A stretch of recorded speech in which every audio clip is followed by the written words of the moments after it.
Welcome, everyone, to the post game of Dragon Quest Day 3DS.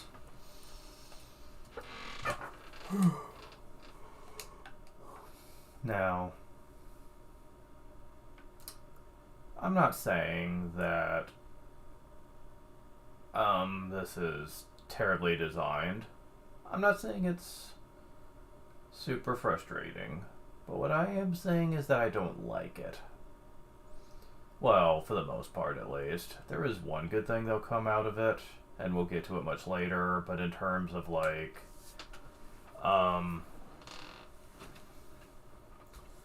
in terms of the overall package though, I gotta say I hate what they did to the post game to this. And before we do anything, we are going to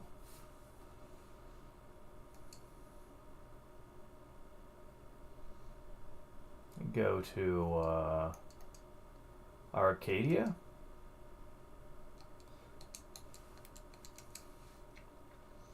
Now I think we're gonna go here actually.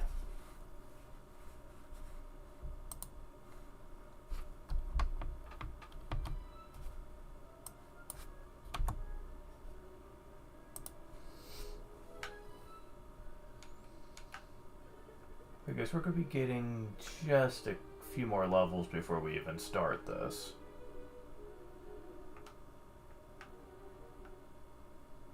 Oh.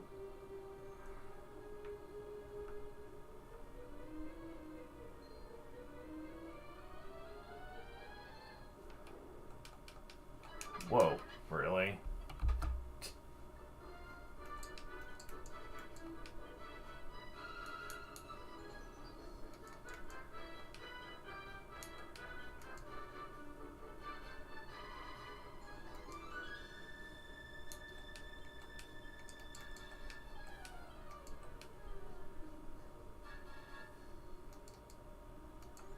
Actually, you're the one that won. Show no mercy. You need to be on fellow orders.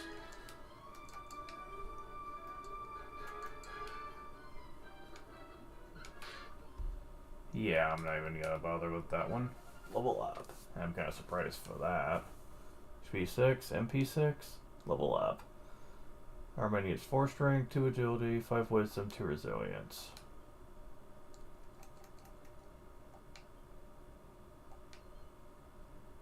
Renowned swordsman. Earns flame slash. Okay, so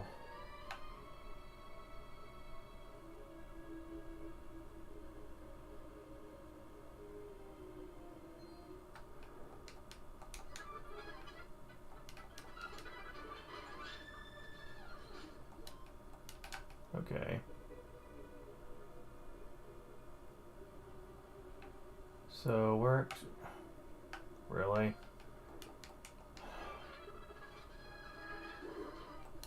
Okay, that's getting old. Okay, so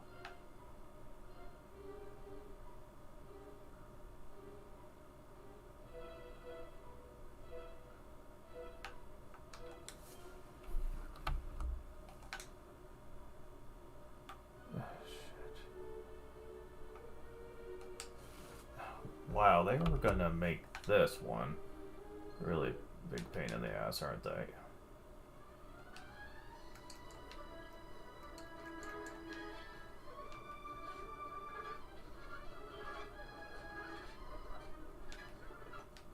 What the fuck?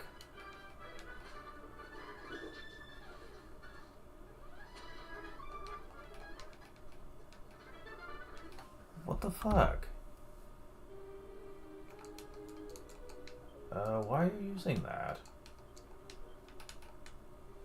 Do these people not understand that you can't use this stuff on male creatures? Yeah, the AI in this game really isn't, unfortunately, the greatest when it comes to that kind of stuff.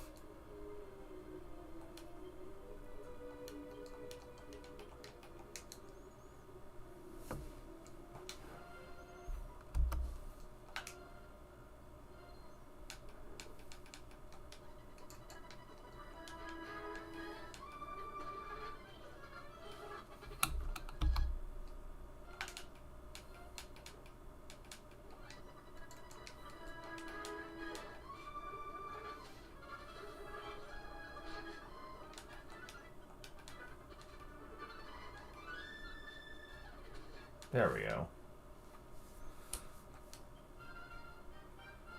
Level up.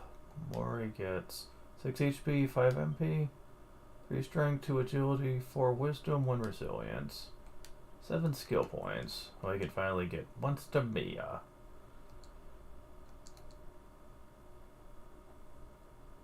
And next thing he needs to go for is clubs.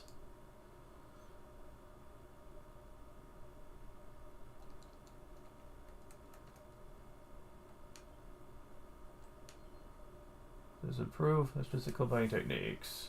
Bear increased by 5. Passion grows. He becomes the XXX Champione of Passion. That's Monster Mia.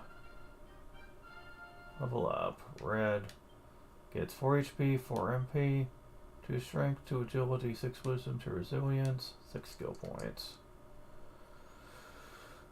Okay, so we got the basics taken care of. Let's see. Fans are her next unique thing. See, this doesn't get much that I really care about, though.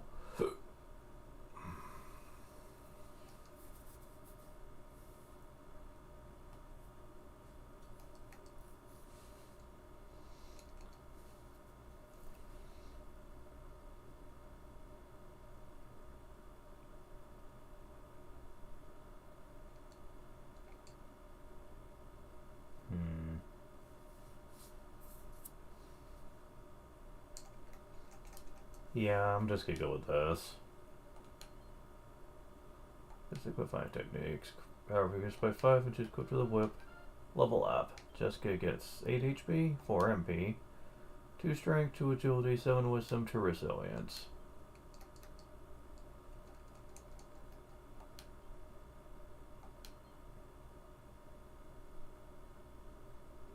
Okay, I think I'm going to be...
I wish you would always go first, but unfortunately that's just not always something that we can rely on. Really? Stop moving.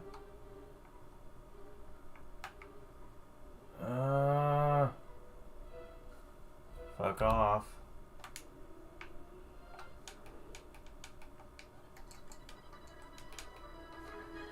Damn it.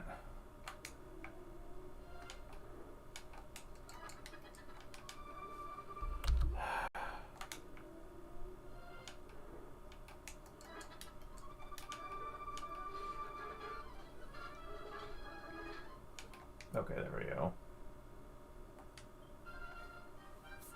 Level up. Yangus gets 2 HP, 4 MP, 5 strength, 1 agility, 3 wisdom, 2 resilience.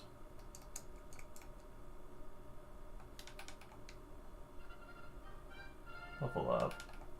Until I get 6 HP, 4 MP, 4 strength, 2 agility, 5 wisdom, 1 resilience, 4 skill points.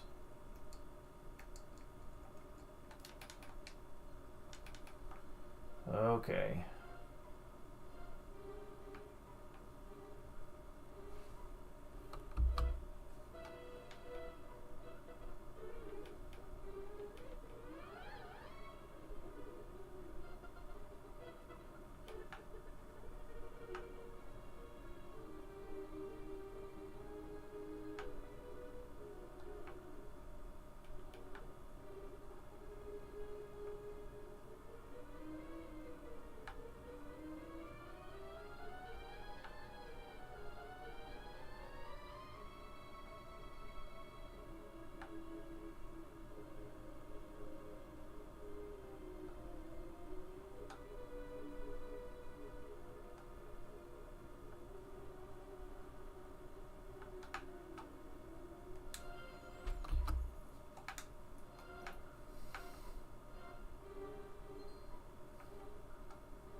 Come on! Fuck off.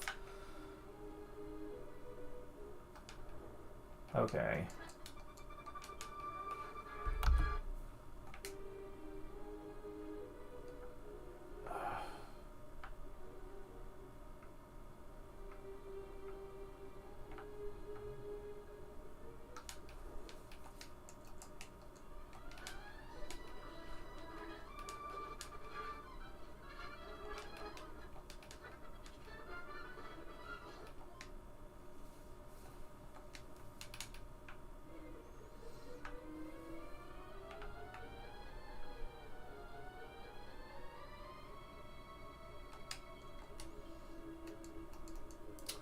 And one thing I kind of hate is I don't have Yangus in the team, so I can't hide my presence much, which is one slight problem I think I have right now.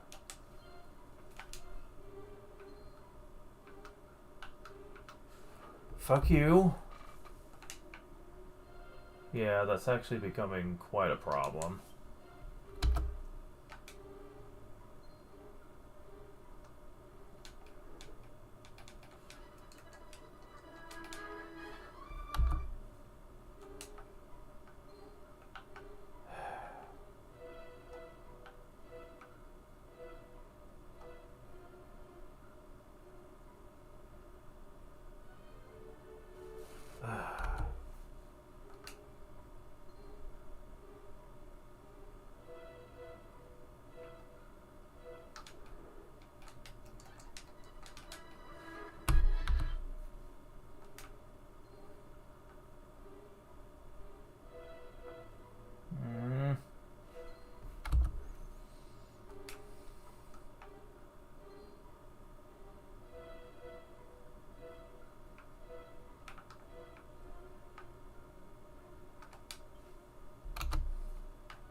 On.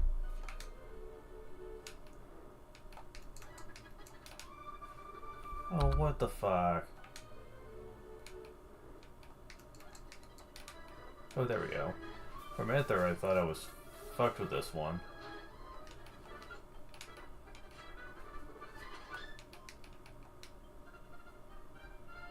Level up.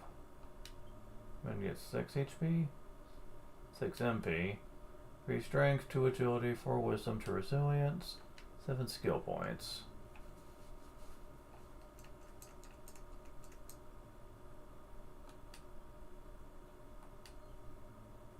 Gives expert swordsman. Increased by 10 who's equipped with a sword. Level up. Red gets 3 HP, 4 MP, 3 strength, 3 agility, 7 wisdom, 1 resilience, 5 skill points.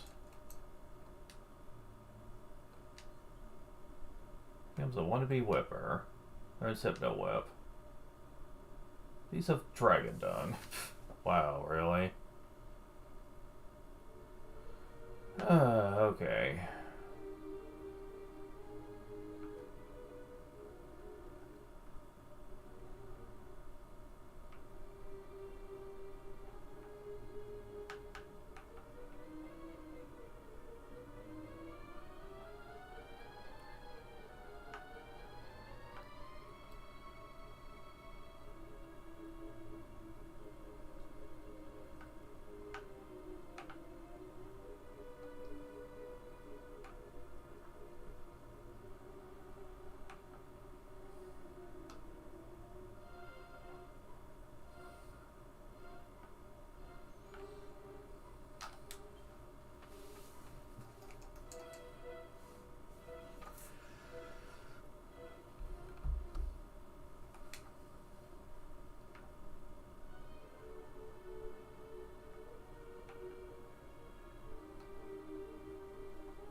Level up. Or he gets 5 HP, 5 MP, 4 strength, 1 agility, 3 wisdom, 2 resilience. 8 skill points.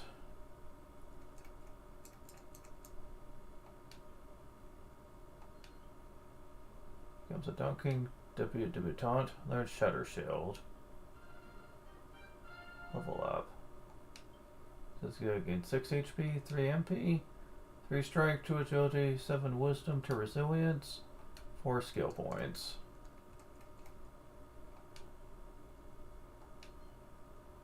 Becomes a semi-finalist.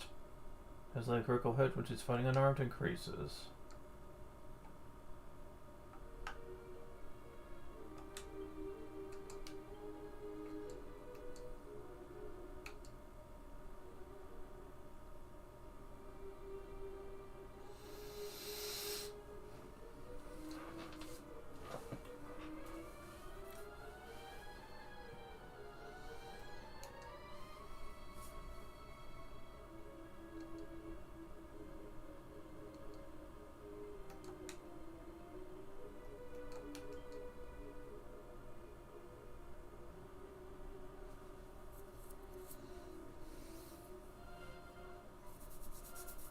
Let's see here.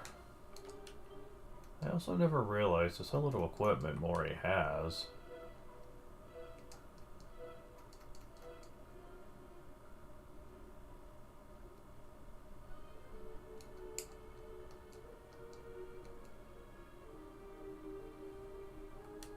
I should really give this to somebody at this point.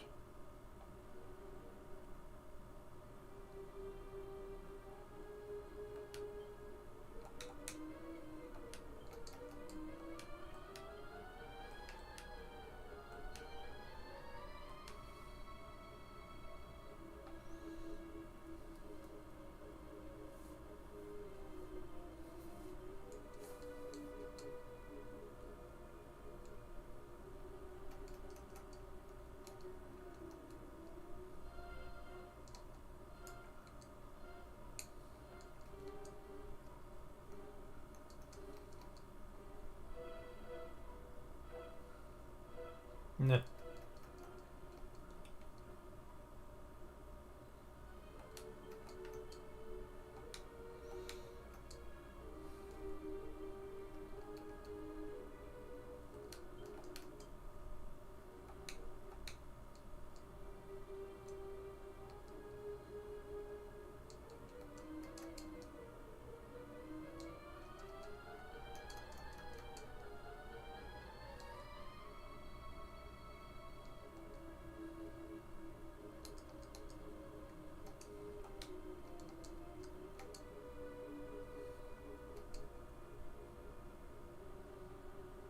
Oh, and you don't even have an accessory.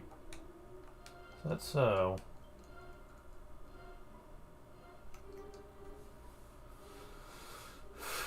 Okay, so.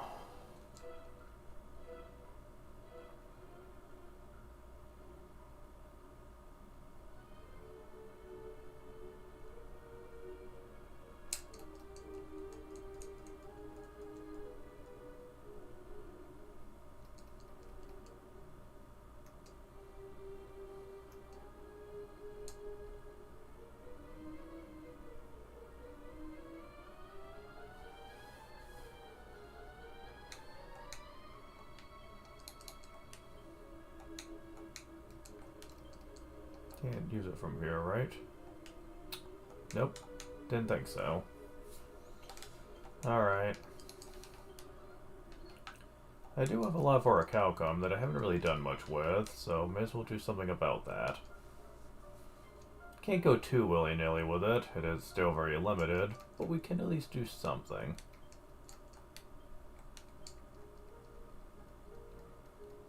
Where is it?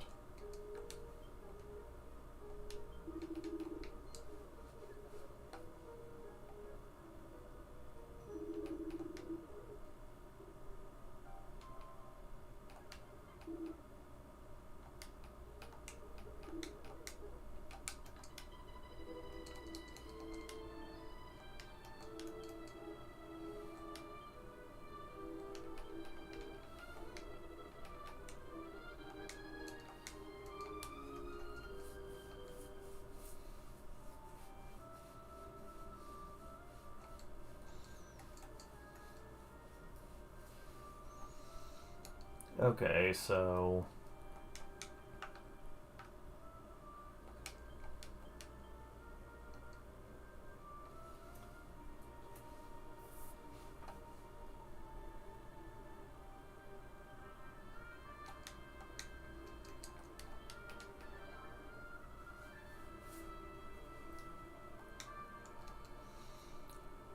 Now, I beat the final boss, actually, a lot easier than some people do, because they tend to want to try to use the hero. For me, it would be Armin, using sword strats with Uber Falcon Blade and Falcon Slash, which is why I did on the PS2 game, to do a lot of damage really quick every turn and heal with other people. The problem with this is that if it puts too many people to sleep, and or also tends to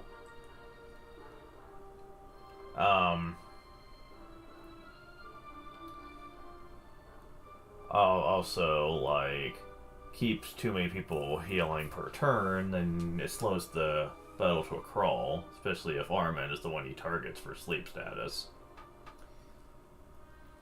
Now, in the PS2 game, you only have Armin, Yangus, Angelo, and Jessica. Which means that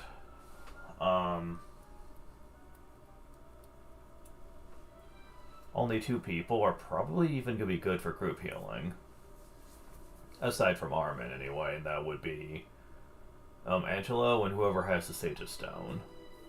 If you train Jessica to have Hustle Dance, you could also heal, but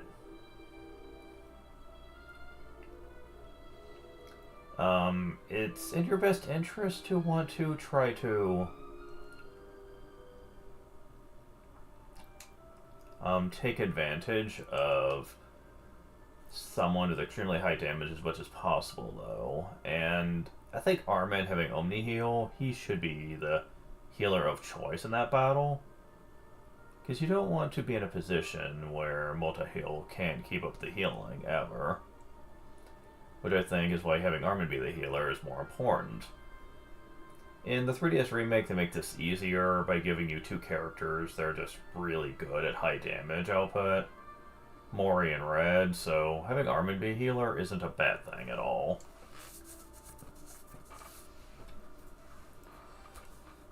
And Jessica being there with the Temporal of Tension just made things go more smoothly. Whenever she didn't have to support spell, she could do that.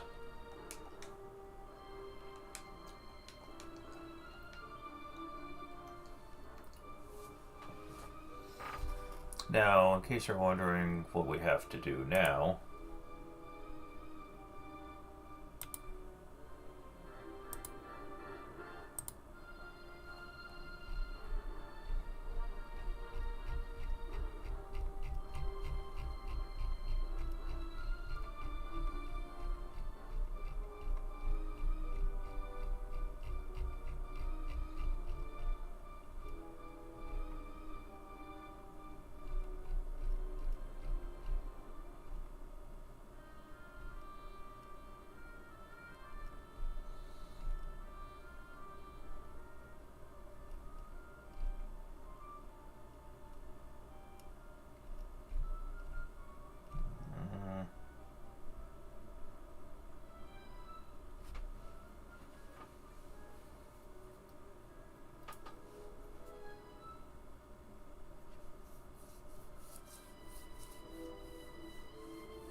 okay, so we need to go to Baccarat at this point to show off the content. This is a good enough level to start us off in post-game, but I will definitely be doing more. And then once you're here, well, actually, let's go ahead and do a hard save before we do this.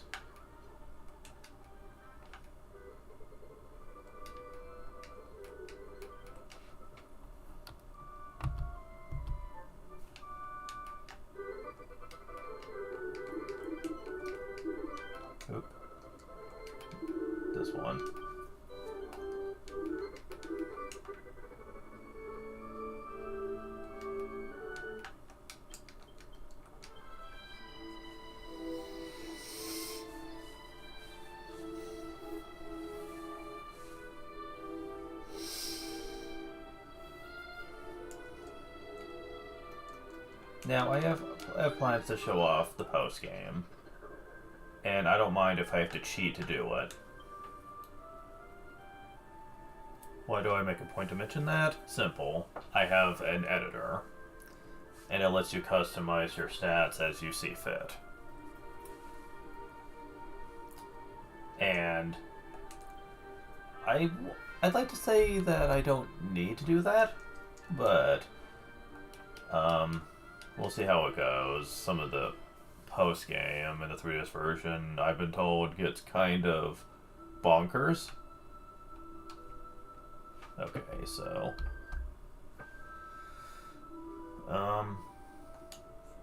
okay, so fly east for a bit. Oop.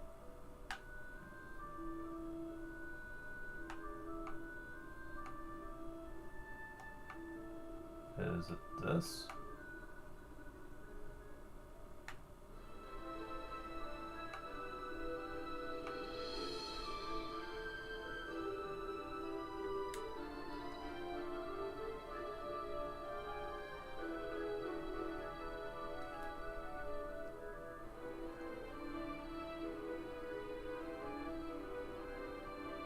Okay, no, it's not.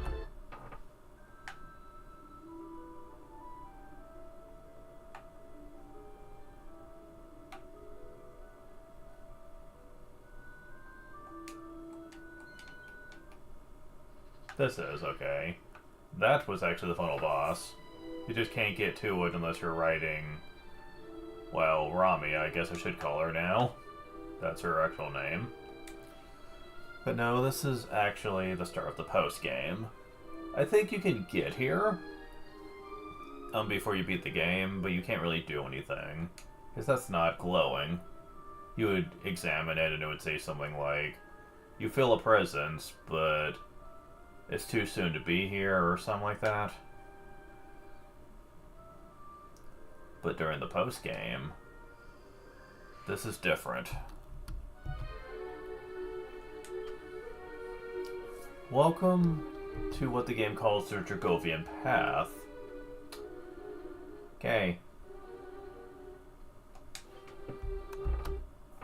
When I first did this, on the PS2 version, I couldn't believe how quickly I got wrecked. I think I was like at low 40s, and I was actually getting my ass kicked.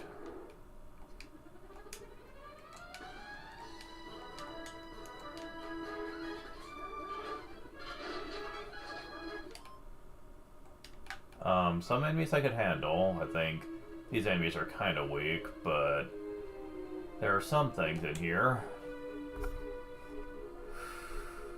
that were bad. Okay, we need to wait till we get to a large room. Oh, these enemies, yeah. These shadow-like enemies, fuck them. Okay, large room. Head towards the structure in the middle of the water?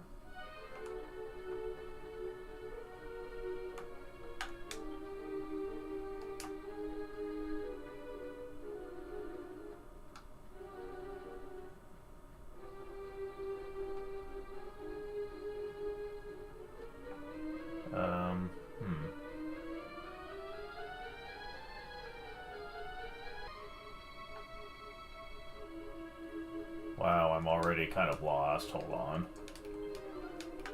Let's try that again.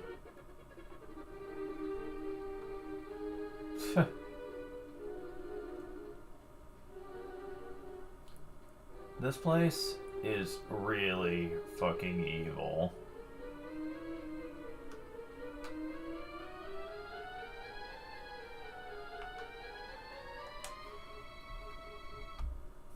Okay.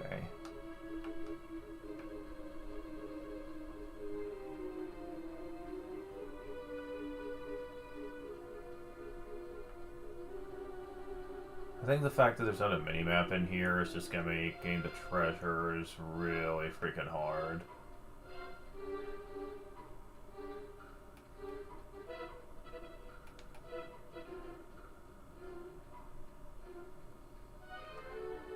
Oh, this is what they mean by large structure, okay.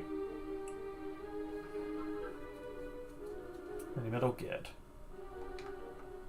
Well, you should see a door to your right. Okay. I'm assuming they mean this.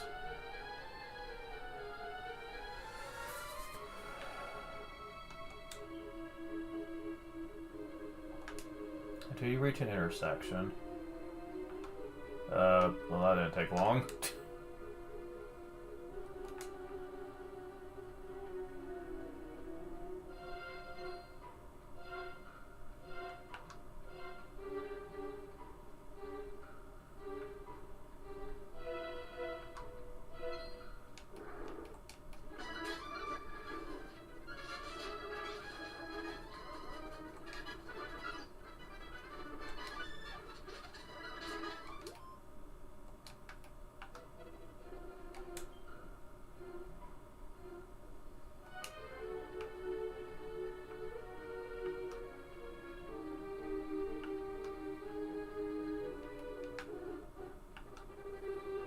Those things. I'm gonna try to ignore them as much as I can.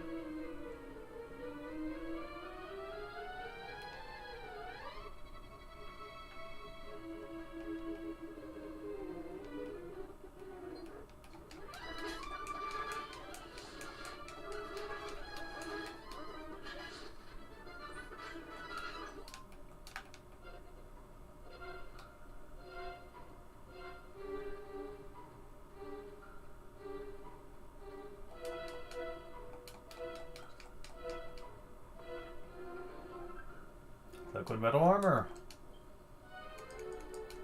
Okay.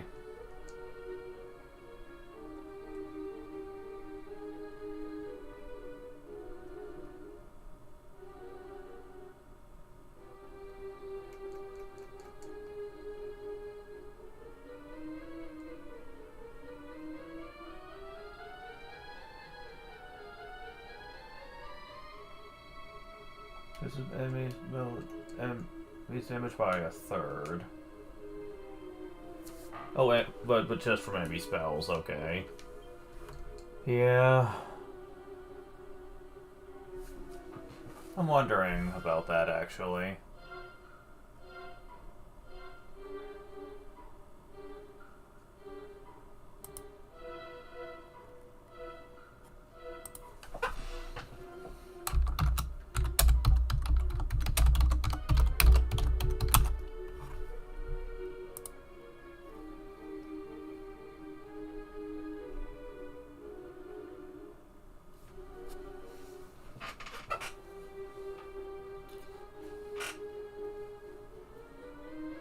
Yeah, it is really only spell damage.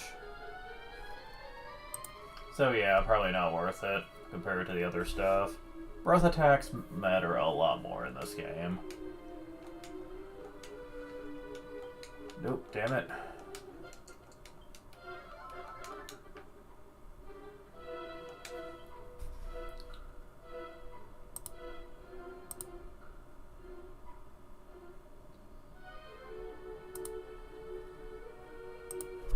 Okay, so we need to do a lot of backtracking now. At least I'm not having to deal with random encounters. Oy.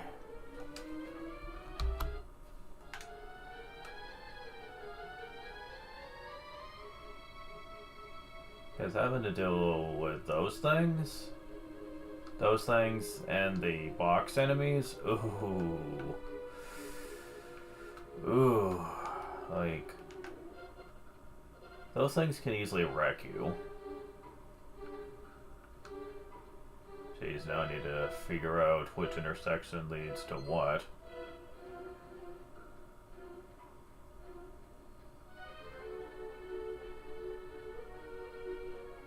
Okay, I'm guessing it's this way? Based on the way the camera looked. I hope I'm right.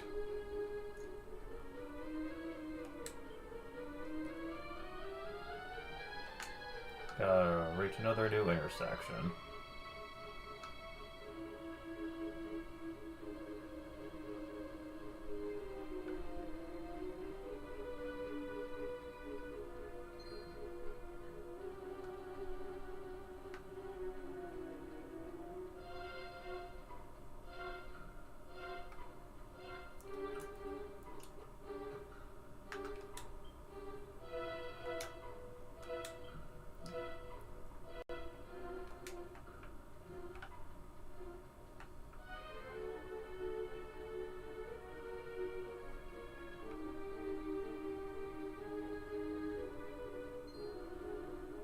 Liquid Metal Slimes, really, at this point?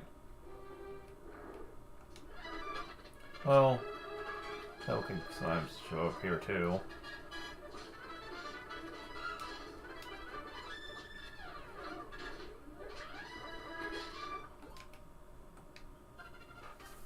Level up.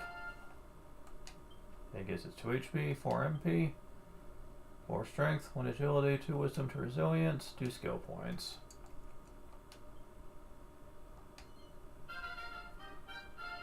Level up. Agility 6 HP, 4 MP, 4 Strength, 3 Agility, 4 Wisdom, 1 Resilience, 5 skill points.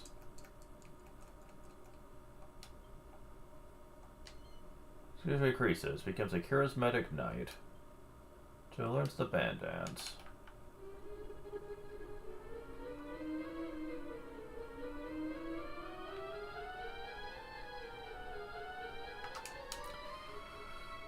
Okay, go down the left branch first.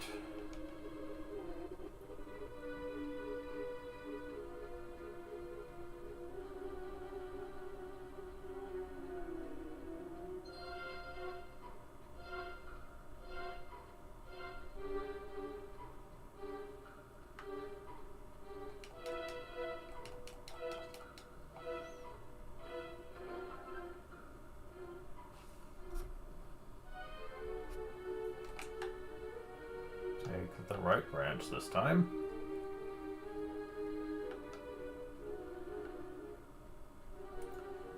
Shit.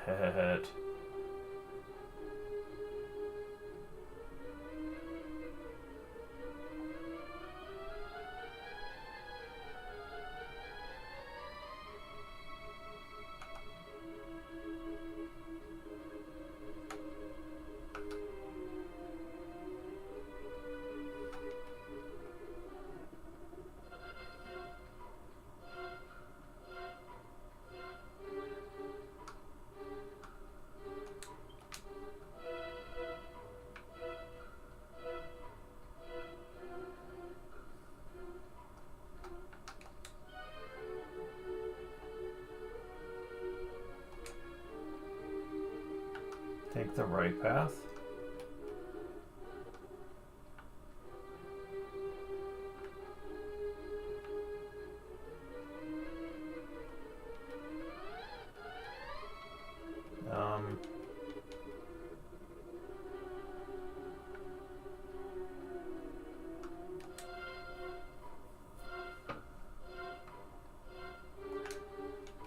Oh.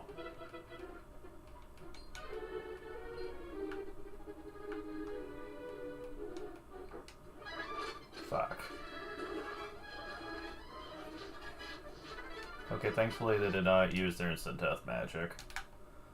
Thankfully. Please stop. No. The Pandora's box.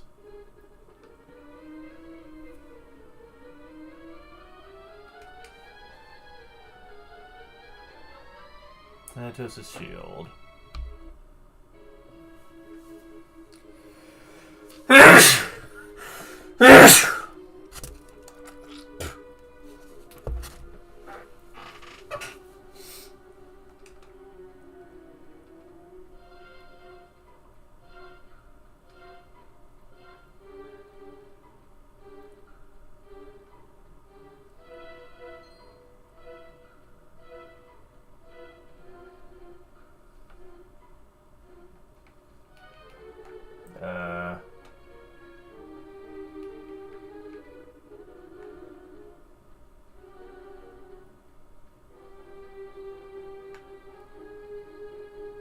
Huh.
Okay. Let's try this again.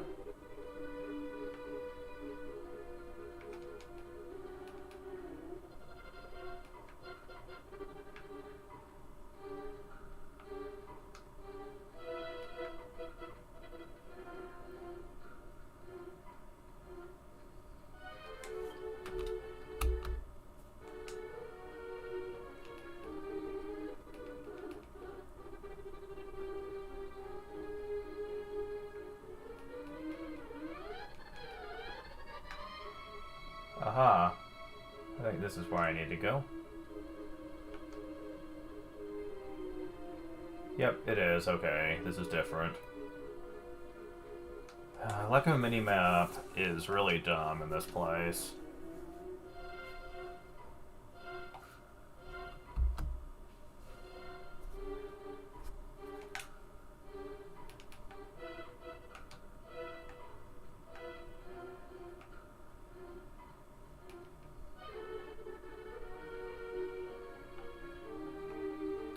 Okay, when you get to the swamp room...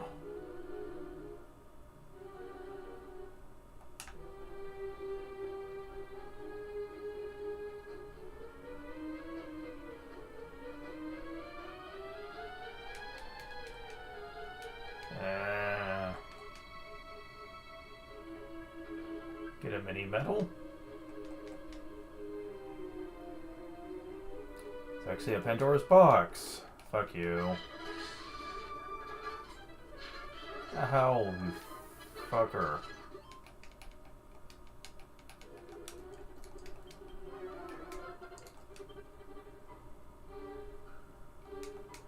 Oh, he used Zing to bring him back. Since he didn't use the Yggdrasil leaf.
Level up. I do 6 HP, 6 MP, 5 strength, 2 agility, 4 wisdom, 1 resilience, 4 skill points. Become Supreme Swordsman. Learns Metal Slash. Level up. Grandies 4 HP, 3 MP, 3 strength, 3 agility, 5 wisdom, 3 resilience, 4 skill points.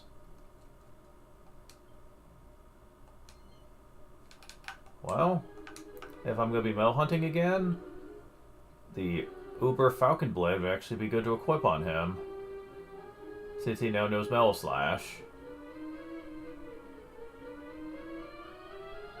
Would make a one-turn kill a lot more practical. Okay.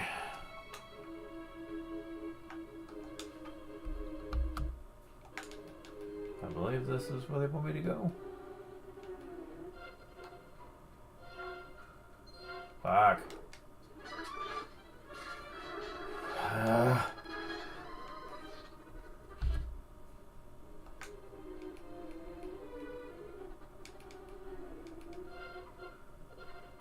Yeah, I remembered hating those things. I remembered it? I most certainly remembered it. Hmm. Is this where they want me to go?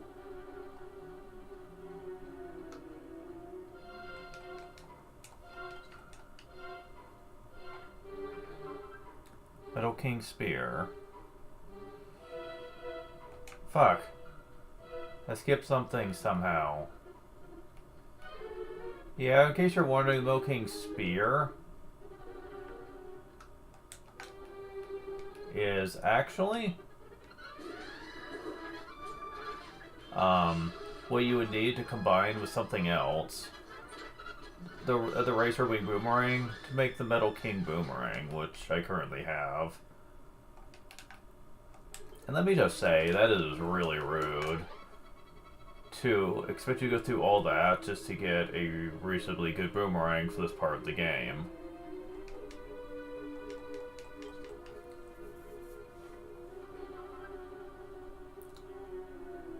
Okay.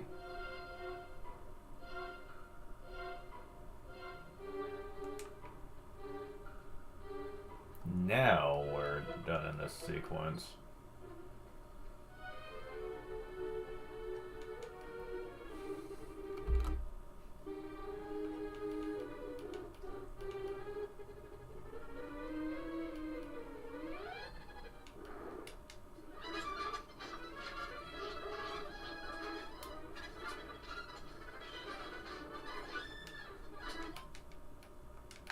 Yeah, another thing I hate about those is they're hard to kill. Everything does a little damage to them. Except for critical hits, maybe, but don't depend on that being helpful. Okay, now we step on this mysterious platform. And...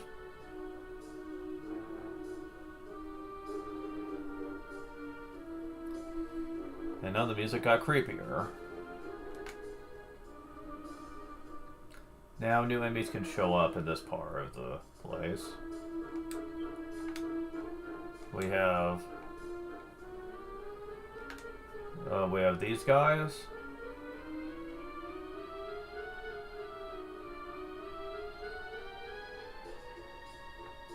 You guys still.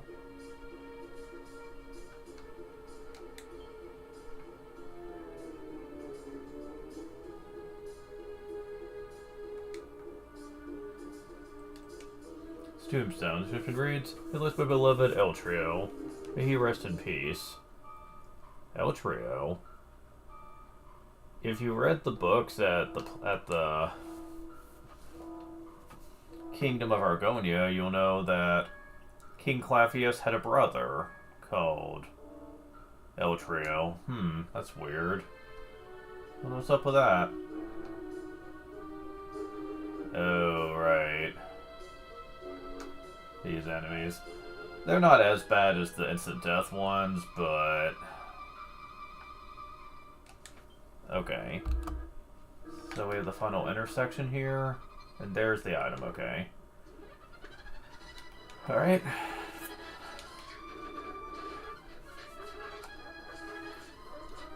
Ah! The fuck? Okay.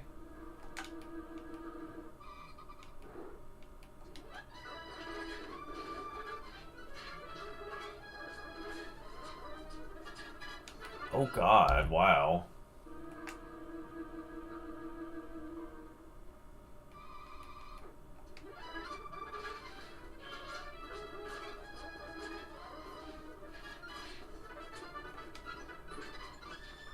Okay.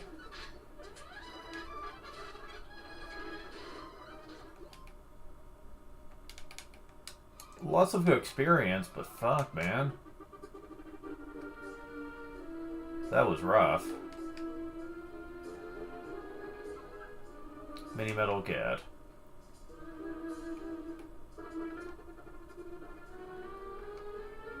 And we're out. Okay.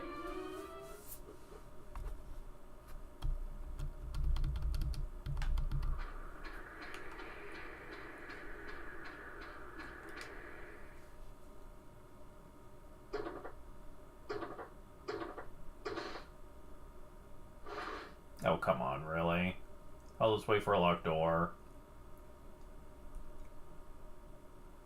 That gate's a whopper, isn't it? Wonder what's behind it, eh? It won't move an inch. What do we do now?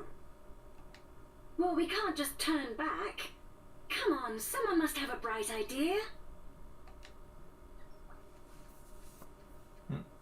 Huh? Huh.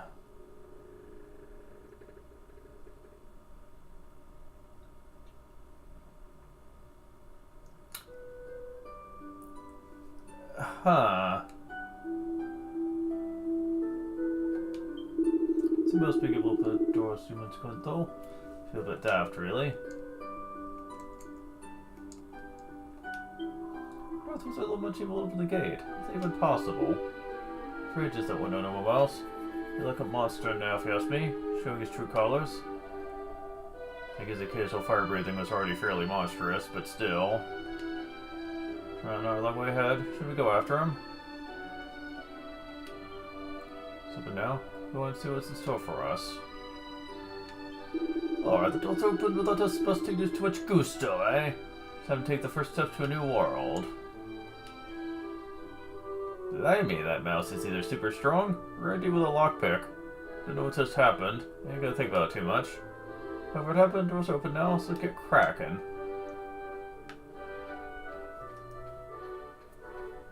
Okay. Welcome to the Dragovian Sanctuary. We Dragovians are capable of existing in two forms, human and dragon. Hi. I am Chen Mui, a Dragovian elder. I'll be your guide here. It has been many hundreds of years since humans last set foot within the sanctuary. Your sudden appearance may shock some Dragovians. That is why I would like to accompany you. You may feel uncomfortable at being escorted, but I pray for your understanding in this matter.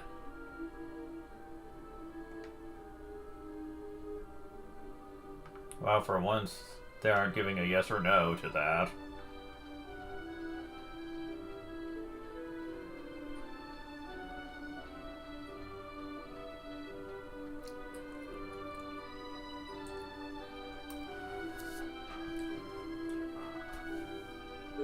What's this? What happened? The sanctuary wasn't like this when I left. When you left?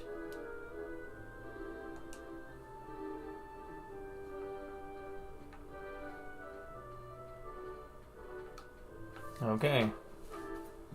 This is the Dragovian Sanctuary, like he said.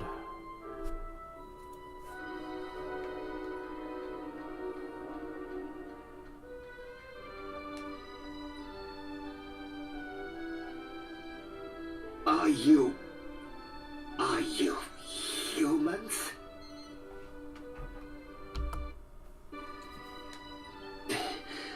Well, it doesn't matter. We're dying out anyway. Tell me, what is going on? What in the world happened here?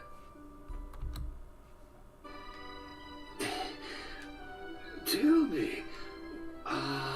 Master Chenmoy, I see you have returned to us. You have my sympathies.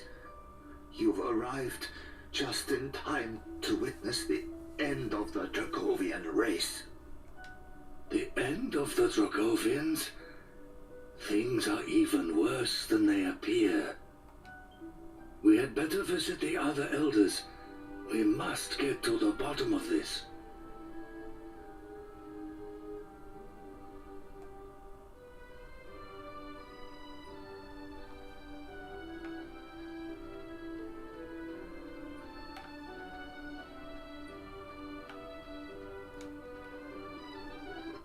Okay, so...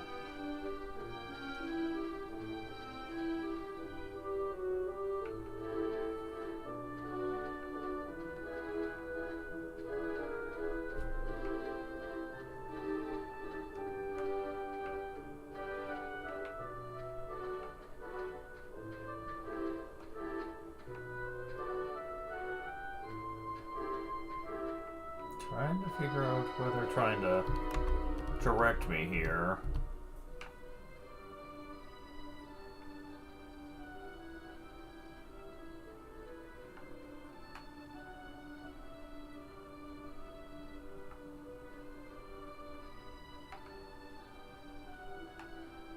Oh, is that what they mean?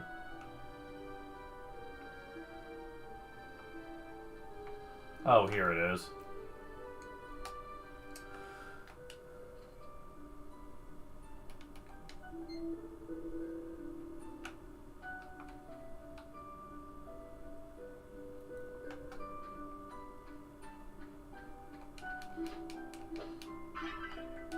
That'll get.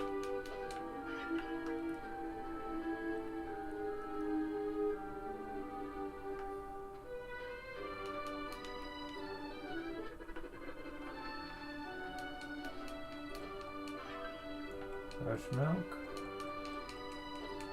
And fresh milk.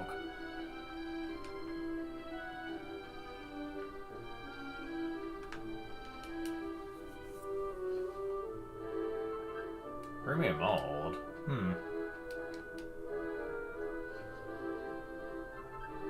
Urns of Saint's Ashes.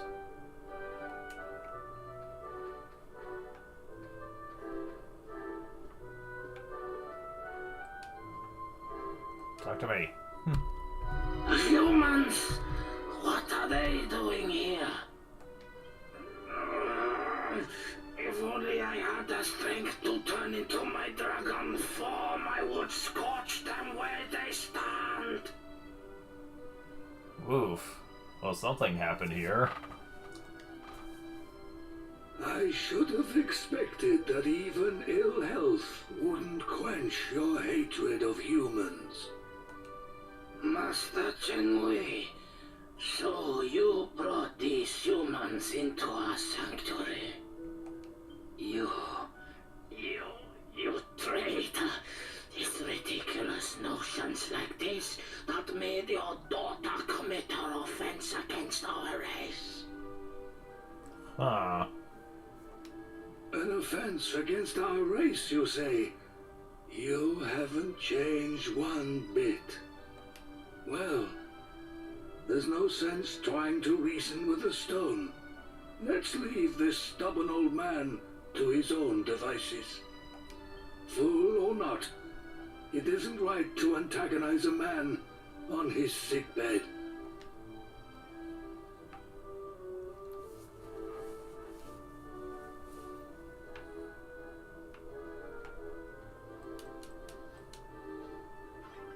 And that'll get.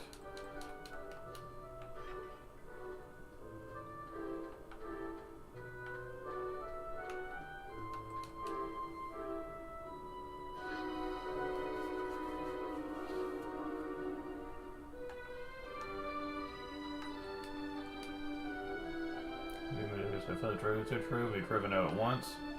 Though we are too weak to think of such things. The end of the race of Dragovians draws near. Draws near, you say?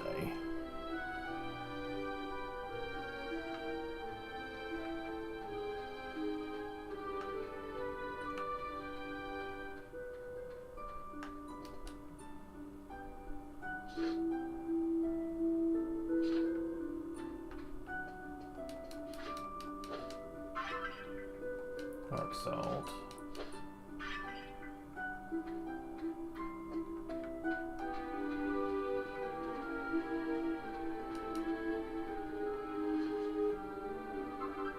Metal get.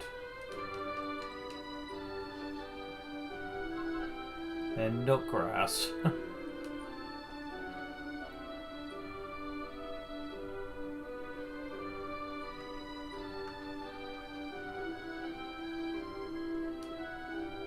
Many years since I saw a human, and then only a dead one.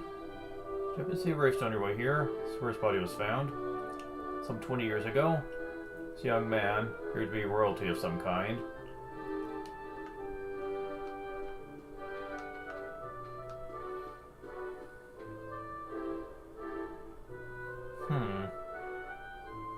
Yeah, we heard about him.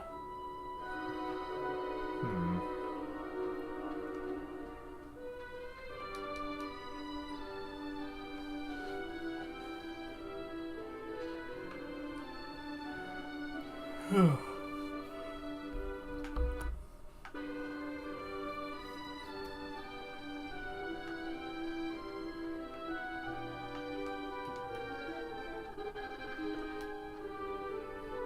sanctuary can be open, but those are going race, so it's a shock to see humans here. Be told, I'm glad to see you. Looking back, I think isolating ourselves was the wrong path to take. Just look at us now. Just me, our fate was sealed the moment we made the decision to cut our ties with humans.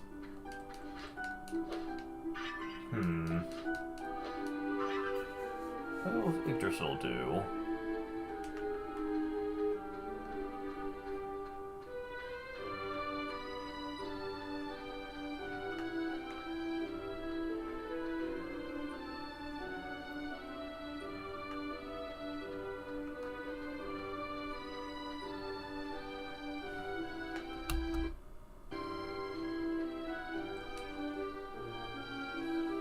Master Chen Mui! What a surprise! It has been many years. When did you return? Save the pleasantries. You must tell me what is happening here. I apologize. That's a matter for me to discuss with the council elders. Pray let us pass. Most honored, Chen Mui. You may pass, but I cannot permit the humans to enter the council chamber with you. We are facing a dire crisis, and you stand on formalities? I will take full responsibility for my guests. Now move out of my way at once. It appears your mind is made up, Master Chen Mui. In that case, please, enter.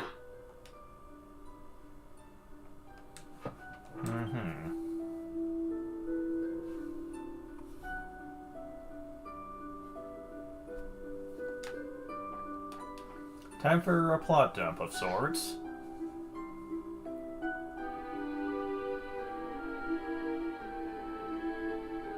What is this?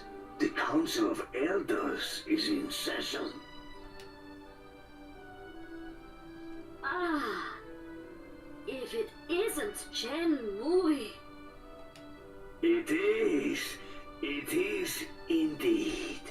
Welcome back to the Council, Chen Mui. Thank you. But let us save the pleasantries for later.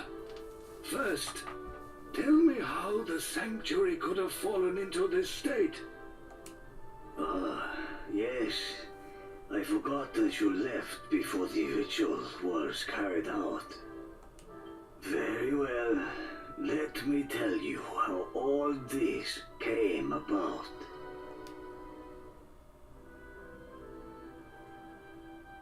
Just after you left Chen Mui, the Lord of the Dragovians came to a momentous decision. Oh, did he now?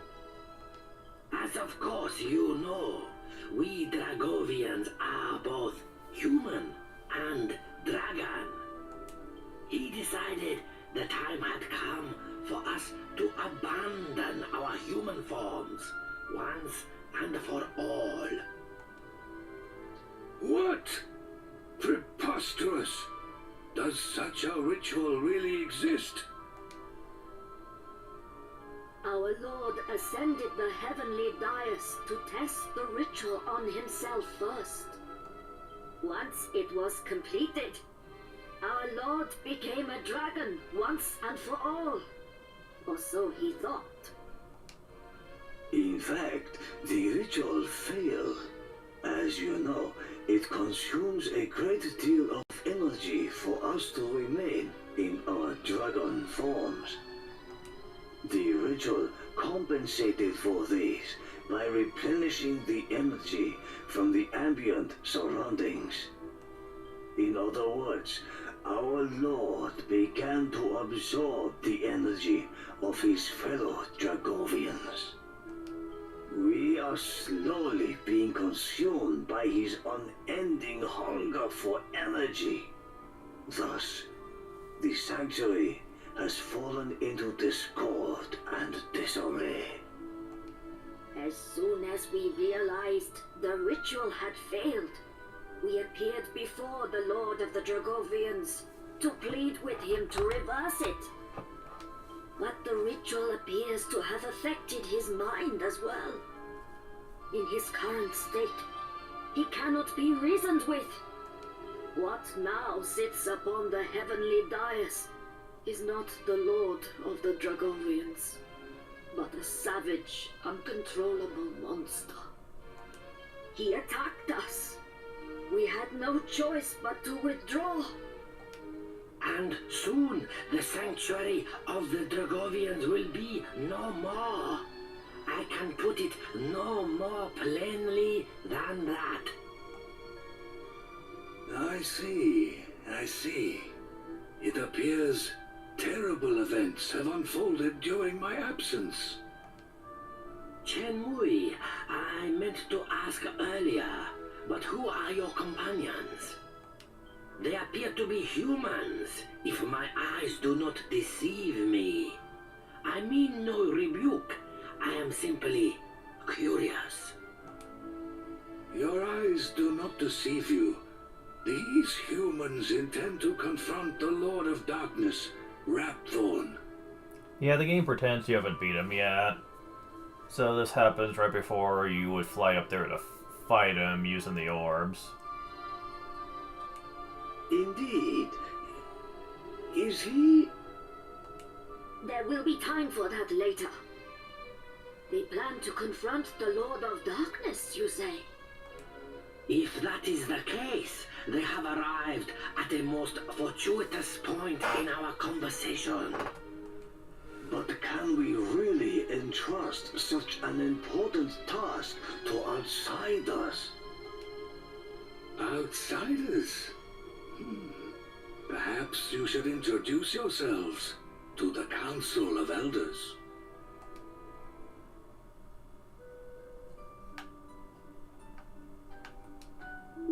As everyone looks at, suddenly Atrophus Dragovians suggests both human and dragon form. Thor's decision to abandon his human form against all reason is at the root of the tragedy that's befallen us. Oh, you're Armen, are you? My, haven't you grown to a fine young man? Huh? What? Why do you talk like you know me? We saved the Dragovians from this madness. By defeating him in battle, Falls who returned to his human form, to his senses, one would hope. As such, we convened a discussion to select a brave warrior from among our race to head the Lord of Dragovians in single combat. However, we reached the inevitable conclusion that in our present state, there are none among us strong enough to survive such a confrontation. We did not participate in the battle against the Lord of Darkness long ago. We are perfectly aware of how powerful Rapthorn is. We but humans still choose to face him. It's most impressive. I see.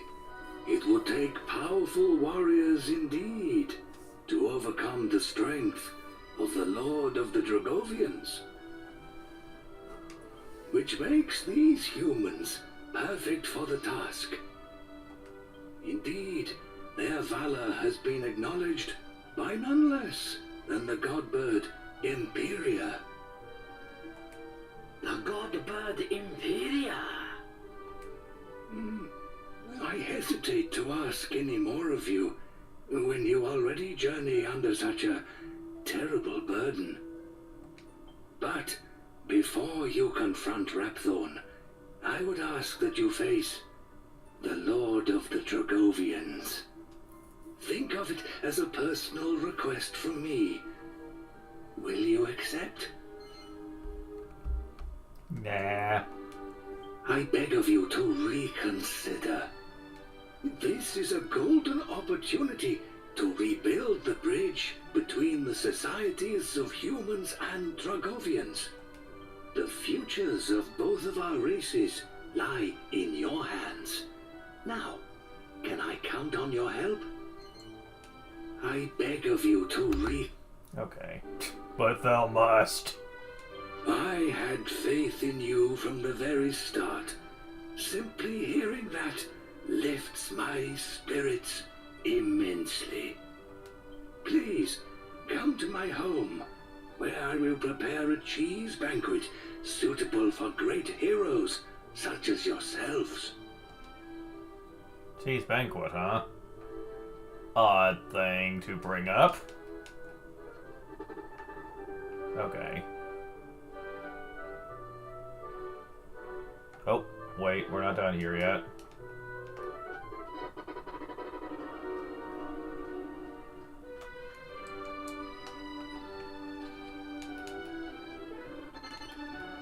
Okay, now we are.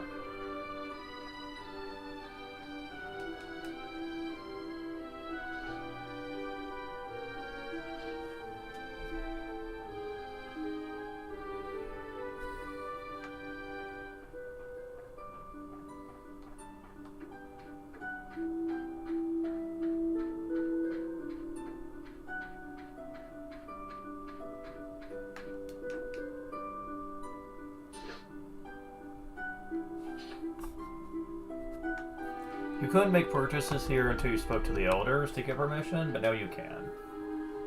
If you're intention to face the Dracovians, we'll shove us at your service. Huh, you can buy this now. That's interesting. So now, if you really want to make all the cheese you could ever want, you can. Mind you, at this point, making those cheeses probably wouldn't be worth it, since you have access to abilities that can easily outdamage that now. You can also buy magic waters now. And Saint's Ashes. Yeah, not quite sure what the purpose here is, but whatever. I will be taking advantage of the shop here, though. I don't have all that much money in the world, though. Kingdom Hearts.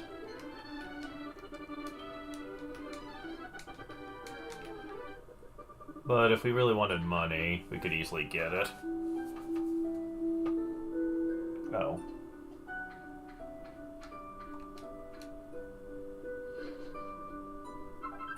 A metal git.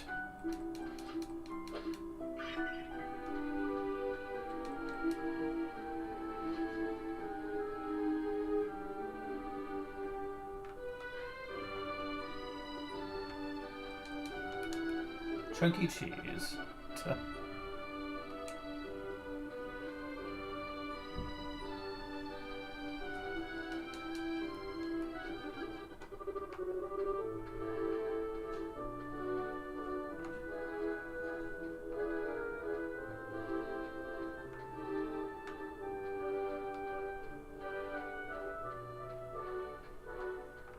Like, this is it.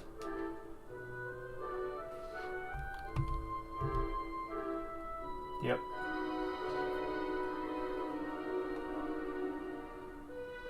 Master Chen Mui, you finally return.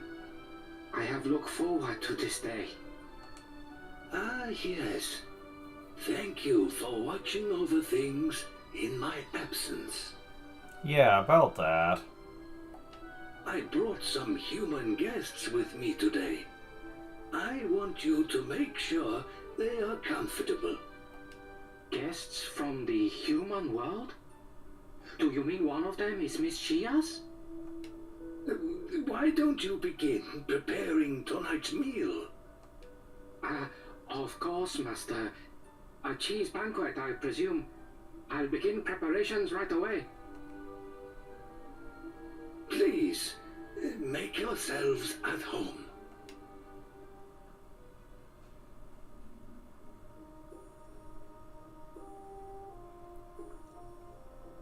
Oh, what a spread, eh? I don't think I've ever eaten that much cheese in my whole life. Not that I'm complaining, mind. That was good grub. I'm just feeling a bit cozy round the old midriff. That's Yangus, always thinking with his stomach. By the way, there's something about this Chen Mui fellow that sticks in my mind. We only just met him today. How does he know so much about us? Yeah, it's a bit weird. They keep saying he was on a journey and stuff. What do they mean by that? Actually, I found the attitude of the elders even more bizarre. It was as if they'd known about you for a long time. You reckon? I didn't notice nothing weird. But if it's bugging you like, why don't you ask that old Shem Wassett bloke, eh? You know, for once I actually agree with you, Yangus. Hey. I seriously doubt he'll spit out the truth there and then, but it can't hurt to try. And again, Mori and Red are kind of left out of the conversation. Eh.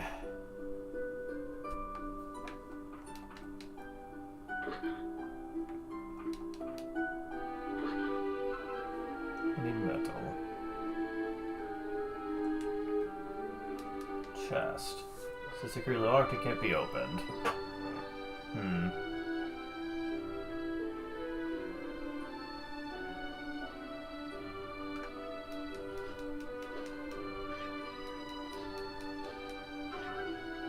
Piece of angel cheese.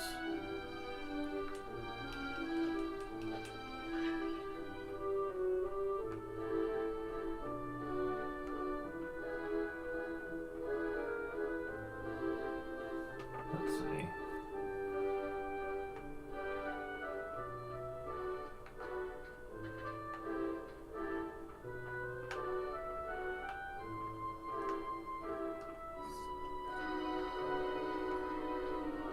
Let's see.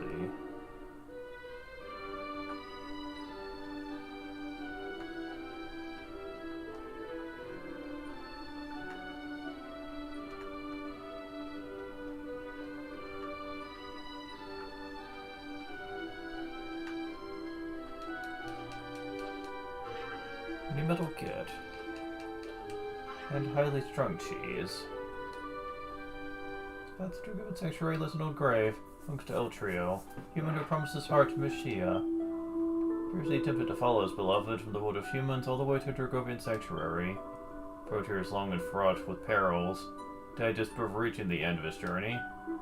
See Mishia so sad that she heard the news? Passed away not long after.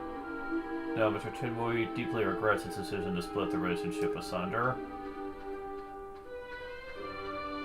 Huh. Okay, more on that later.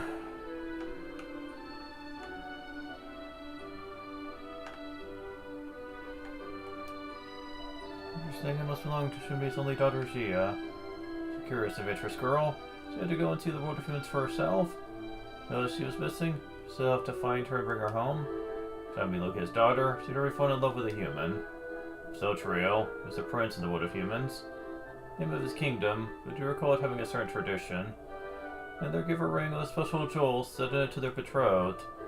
She returned to Dragovian sanctuary with just a ring on her finger.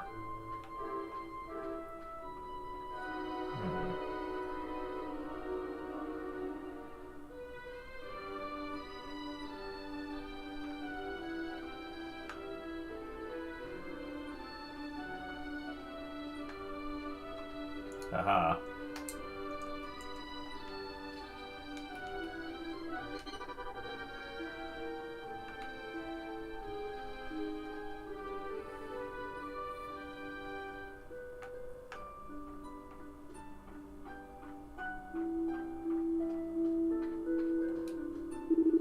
Is there something on your mind? Find out with it then.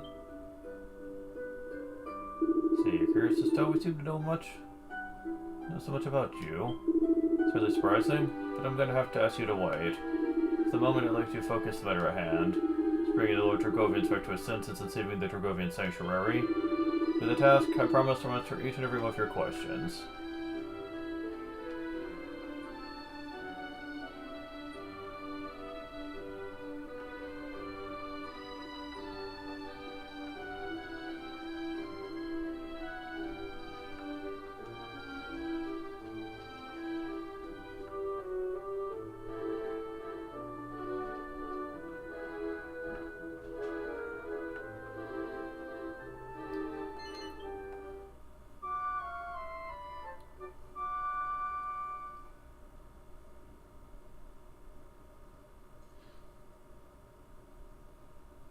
awake already?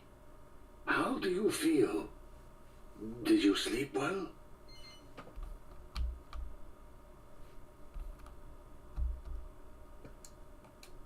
Hardly a surprise, given the gravity of the situation. But I have faith in your strength. Today you will visit the heavenly dais. The path is a labyrinth.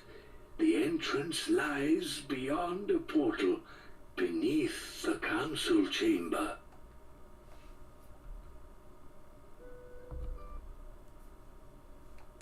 Glad to hear it. I'm counting on you. Today you will visit the heavenly dais. The path. Okay. So.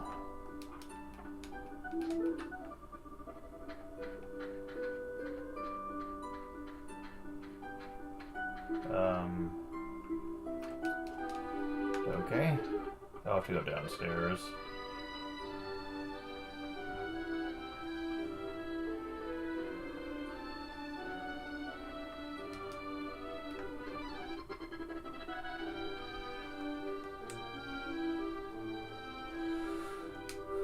Okay, so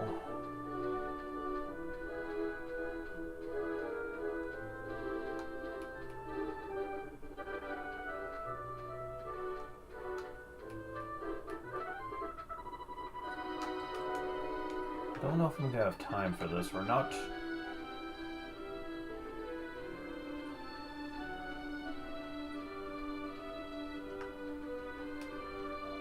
So it's about the dais. So you do whatever you wish. Ask if your loads are Dracovians will wait for you in the dais. Okay. Now listen to me carefully. I cannot approach the Lord of the Dragovians in his present state, lest he drain my own strength away. Thus, I cannot accompany you to the dais, but I'll be fighting alongside you in spirit. I believe in you. I know you can bring the Lord of the Dragovians back to his senses.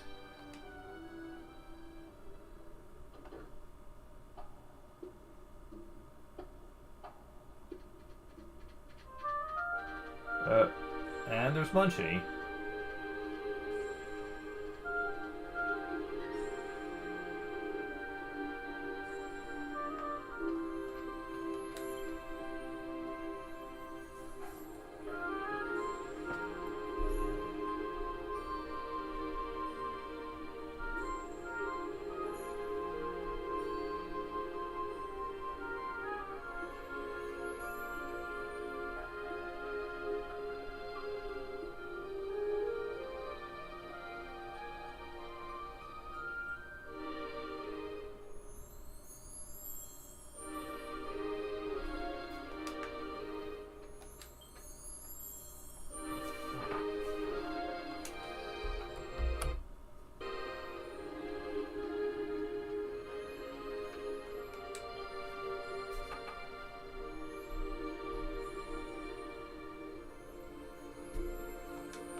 Okay.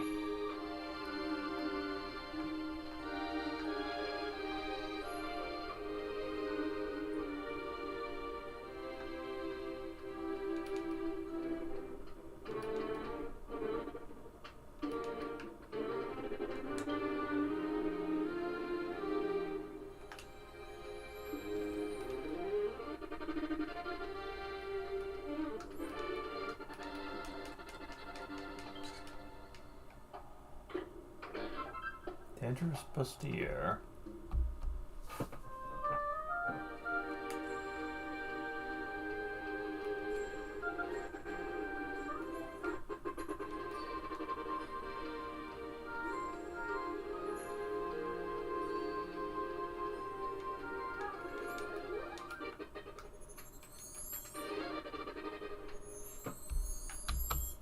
believe this is the starting area. Yes.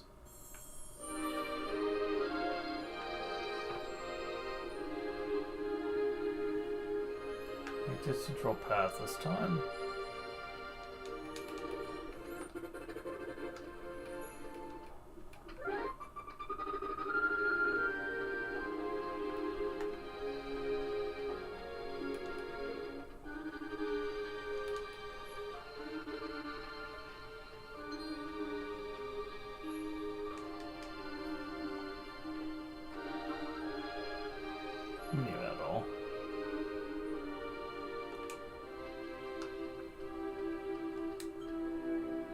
So I did take the right path.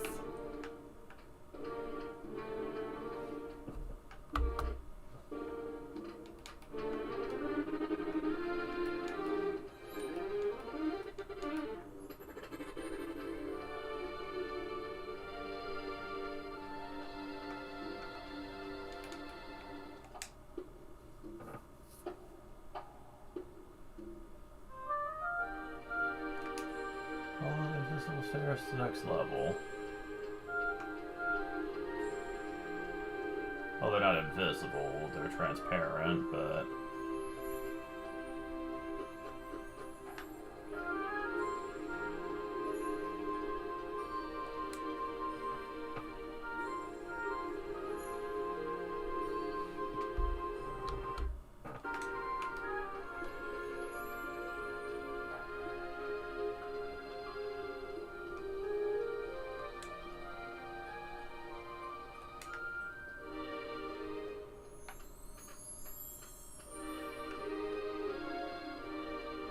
And over here we get Uni Metal.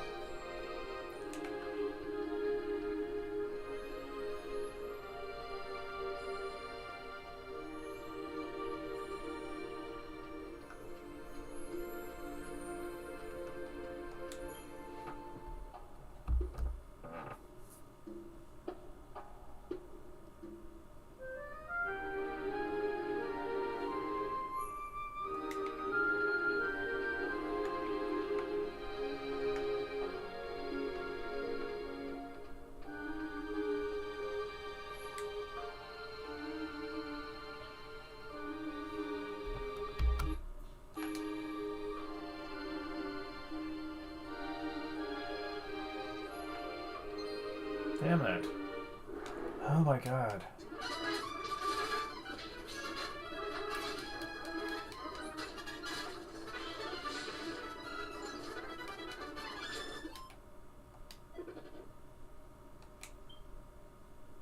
Seed of skill? Ooh.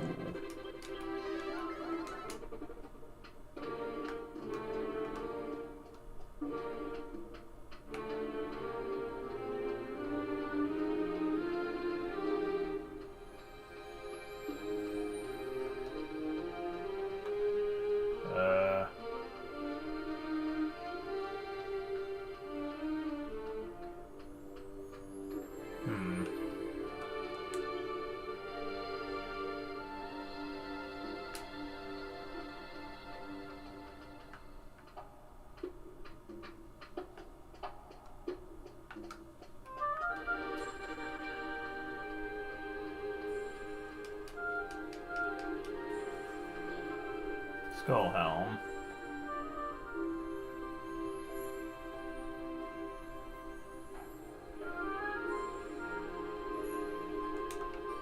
I skipped a chest.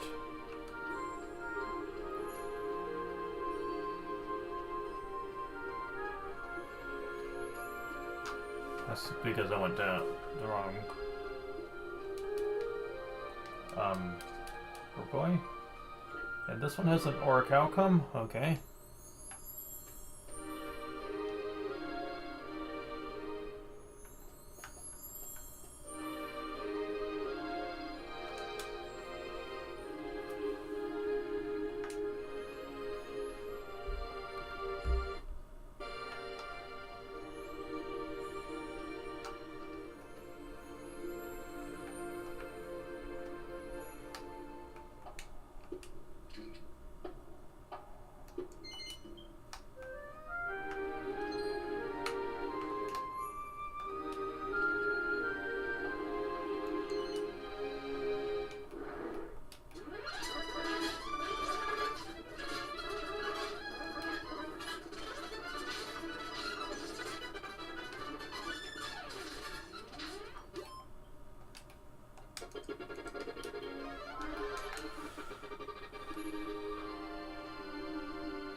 at the end. I'll get the other chest later. Oh, come on. Get out of my way.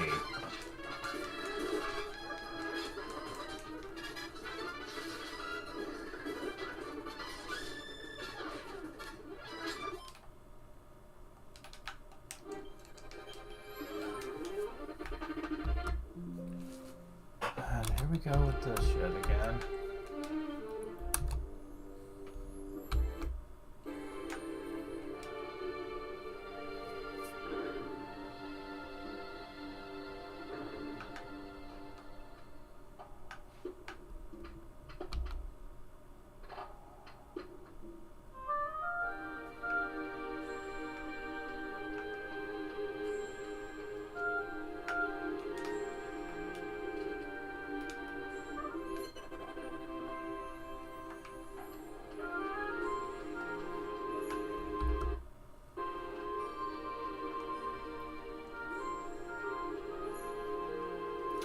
Oh boy. That must be him.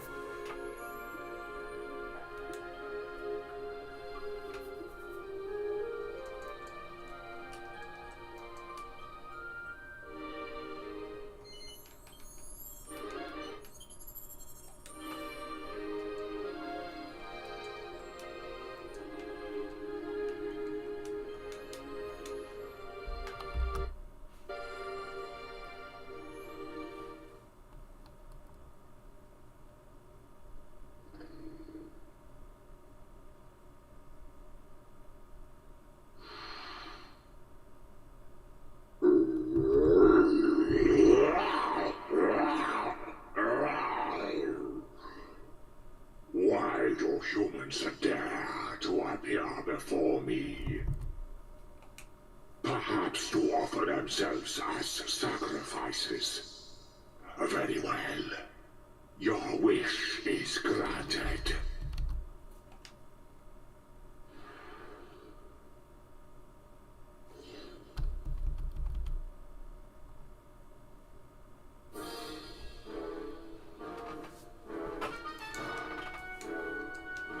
Okay, this fight's actually very hard.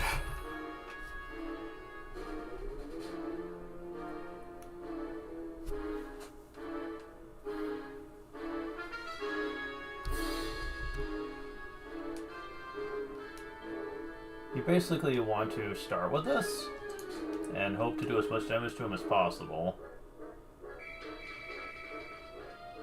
But yeah, this guy is a bit closer to what I would expect the final boss to be. Like, oof. Yeah, wow.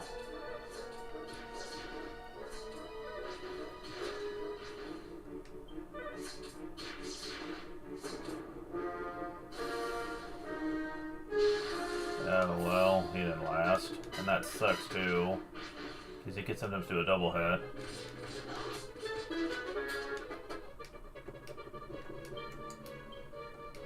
Okay.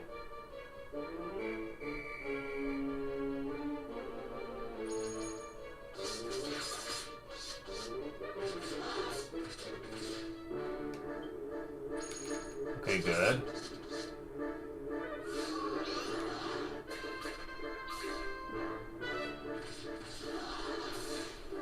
Ooh.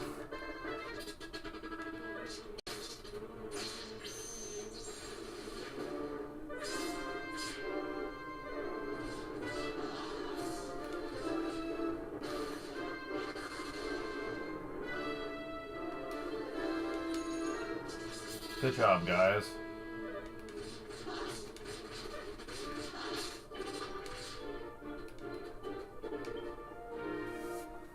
Okay, that's a nice little bit of damage. He has a grand total of 8,250, though. So, yeah, quite a bit. Don't bother in trying to use Omni Heal here, because for the most part, it's his attacks that's going to kill you more than anything. Okay. This isn't gonna do much because of my lack of money, so I'm gonna just stick with Blade Crusade here. Okay, you do want to be sure to keep insulate on in case he uses a lot of fire breath, but...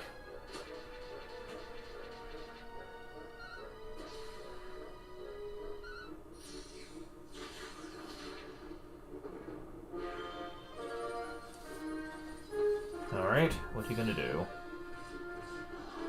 Shit.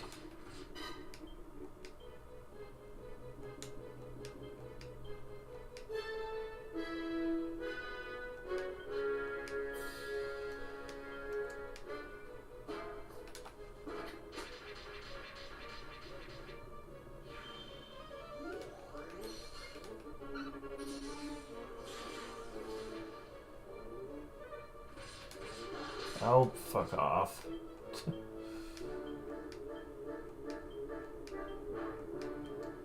No! Fuck.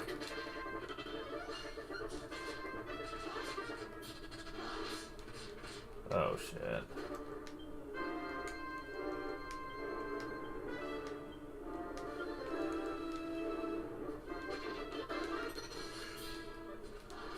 Damn it. Wow.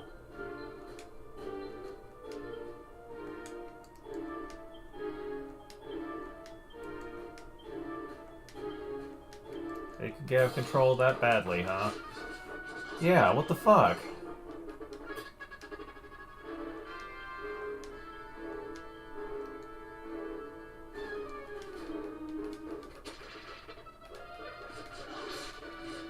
I wish you would do something other than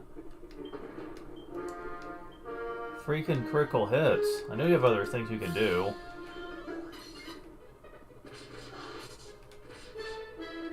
Okay. Good lord.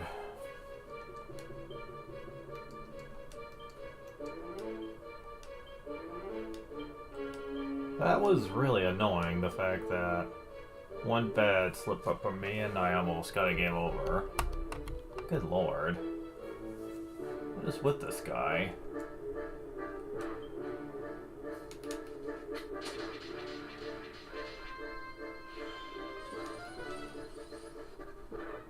Oh, come on, really? Ugh.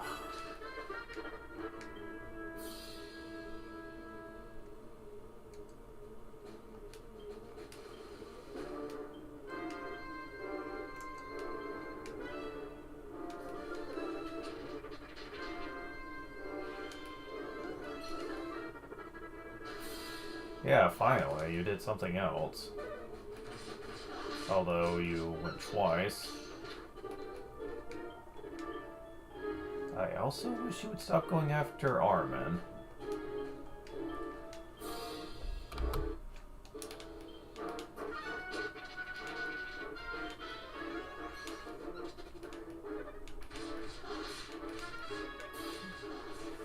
Wow, this is getting really fucking stupid.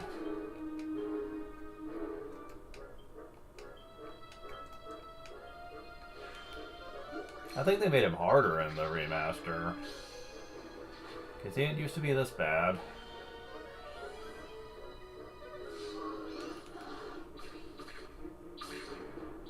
Oh shit. Well, could be worse.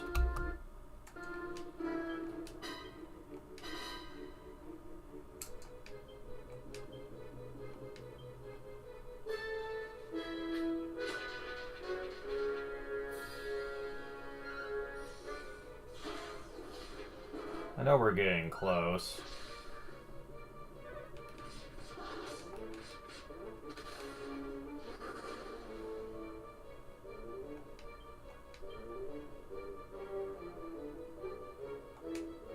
Okay, now I need to heal.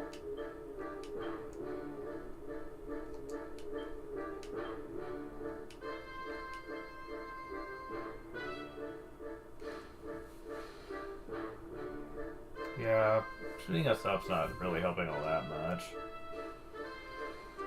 Although yeah, let's try temporal tension then.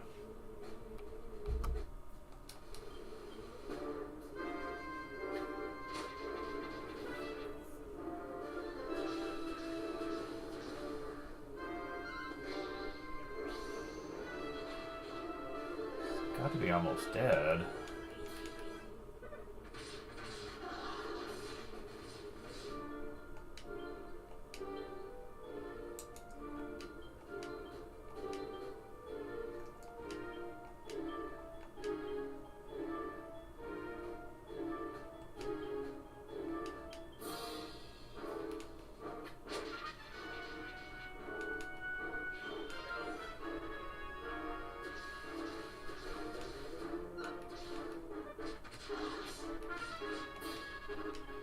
Okay.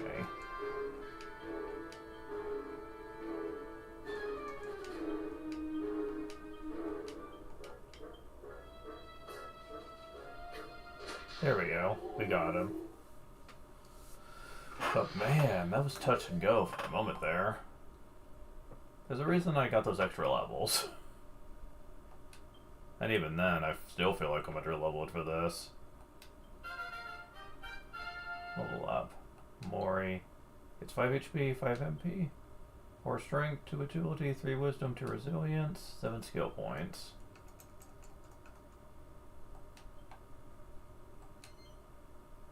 It's a Duggar Disastroso. That's Heartbreaker. Level up. It's 5 HP, 2 MP, 3 strength, 2 agility, 6 wisdom, 3 resilience.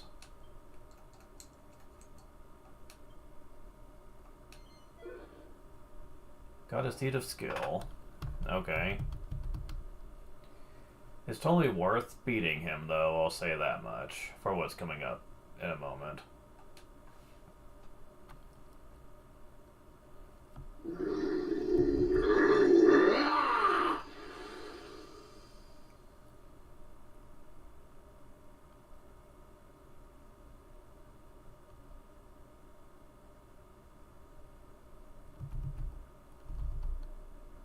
What have I done? After the ritual, everything felt wrong. As though I were entangled in the threads of some enduring nightmare.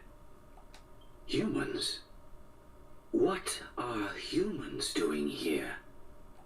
No, I remember now. You confronted me when I was out of control. Brave humans, you have my gratitude. Had you not put an end to my madness, it would have meant the end of the Dracovian race. I decided to abandon my human form, yet it was humans who rescued me. It appears my decision was a grave mistake. You? How can this be? You know me? You saved me. No. You saved all of the Dracovians. What a strange hand fate has dealt us. Sorry, do you know him or something? And what do you mean, a strange hand? Ah. It seems you remain unaware of your true origins. Or perhaps your memories have yet to be reawakened. Very well. You are the child of a human father and a Dracovian mother. The blood of both races runs through your veins. Huh.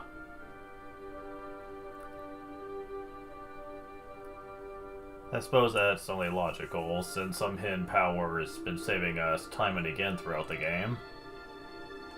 But of that I will speak no further. Consult your grandfather if you wish to know more. Chen Mui, I sense your presence. Reveal yourself.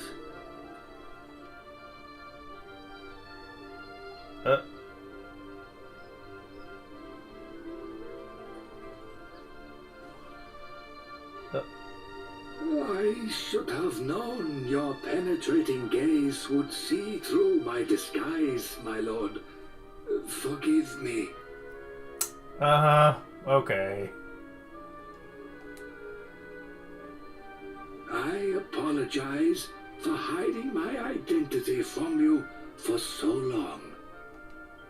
I am your grandfather.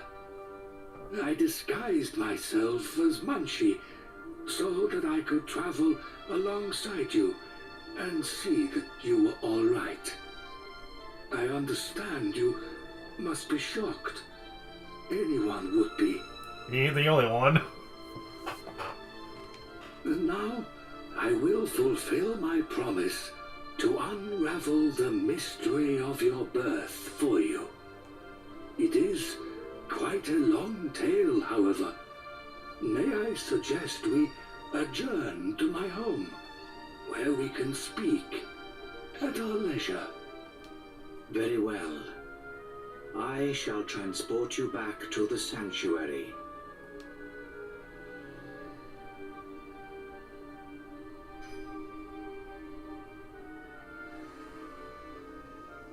Please visit me again once Chen Mui has satisfied your curiosity. There is still much for us to discuss as well. You have earned the right to undertake the Dragovian trials. You really want to do this, trust me. I'll get into why later.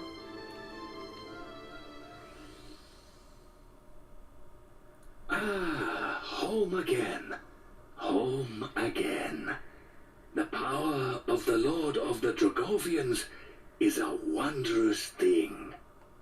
Well then, there is something I would like to give you. Follow me.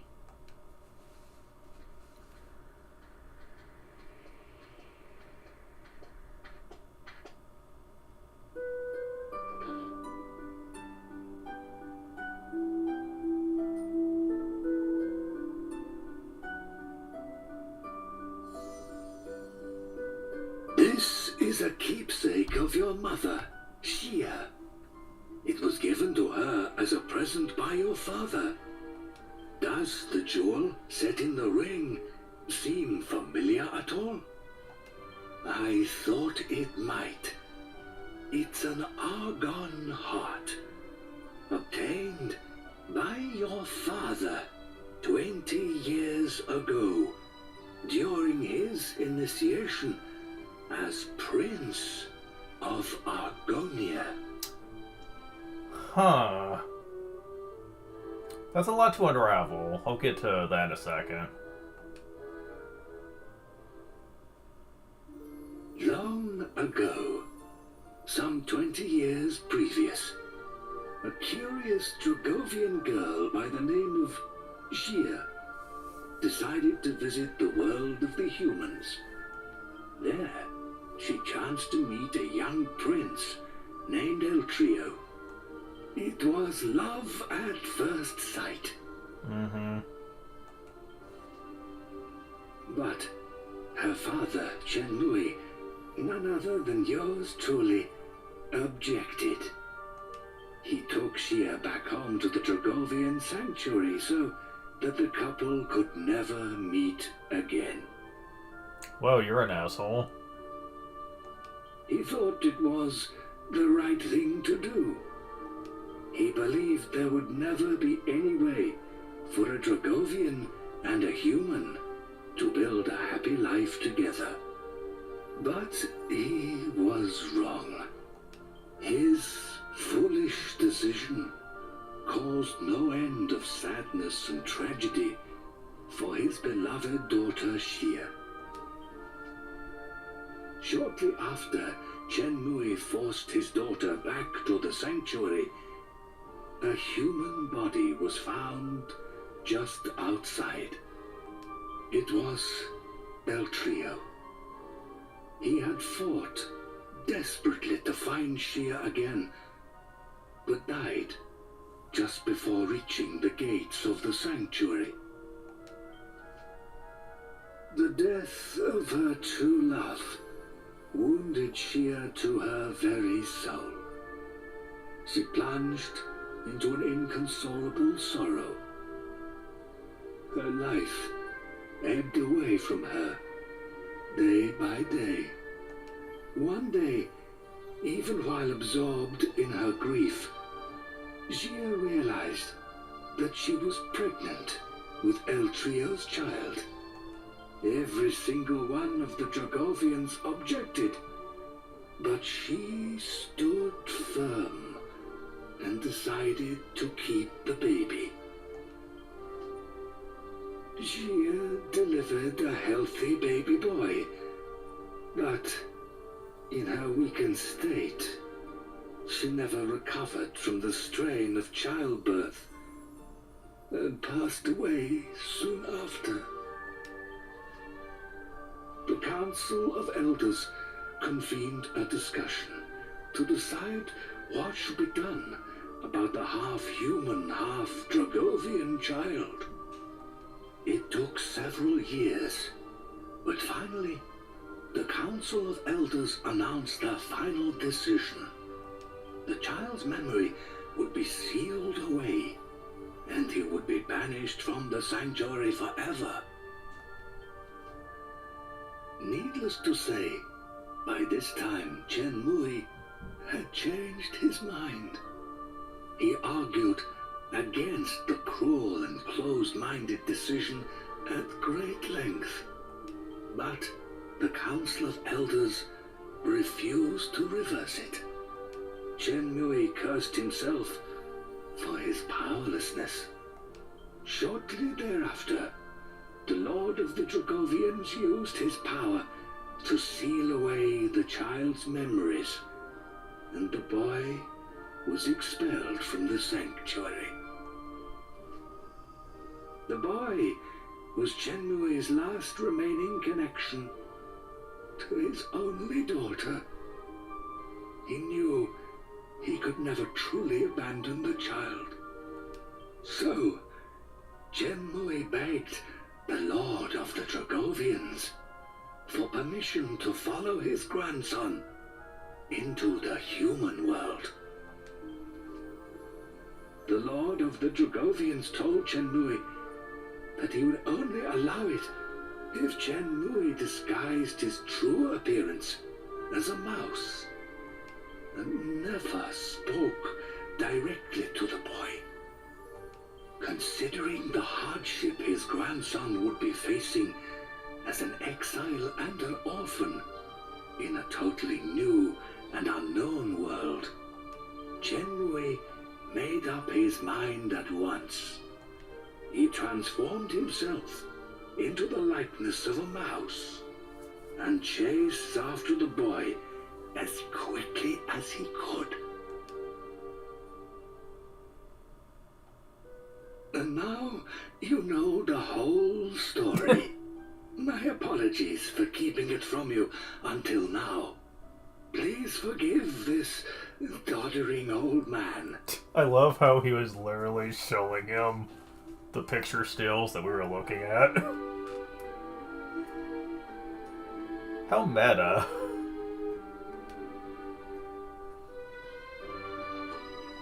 As for the ring, I would like you to have it.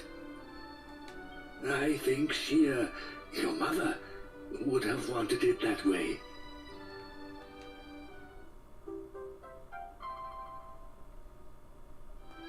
Perhaps you should have another look around the sanctuary. Or would you like to hear the story again? Hardly a surprise, given the length of the tale. Let us make our rounds of the sanctuary and tell everyone of your valiant service to the Dragovian elders.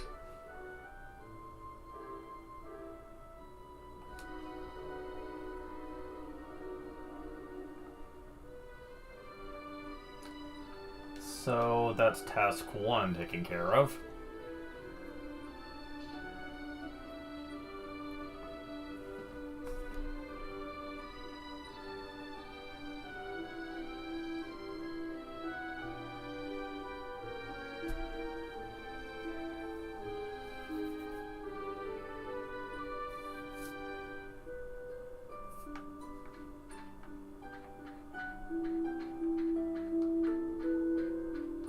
Oh, wrong way. So... At this point, there's a lot to do in post-game, but a lot of it has to do with the lore of the Dragovians. He mentioned something called the Dragovian Trials, which we'll be doing more with next time.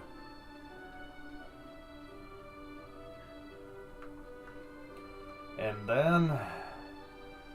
oof, there's gonna be a lot for me to cover when we start doing that.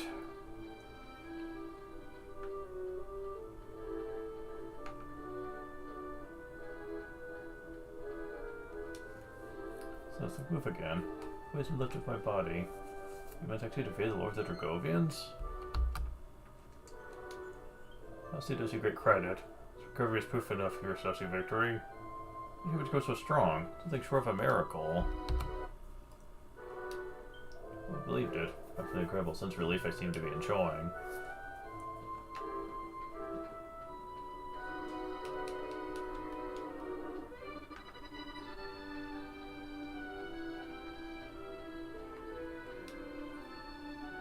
What is it? So maybe to fall on my knees, appreciation just because I'm up and about again? So we've got another thing coming. In turn for the better is all thanks to my Phoenix-like constitution. Thank you very much for asking. I just didn't have a single thing to do with it. Got that? Uh-huh. Okay. Father's no longer bedridden. I have you to thank for that. And so is as hard-headed as ever. Shouldn't have to take the things he says too seriously.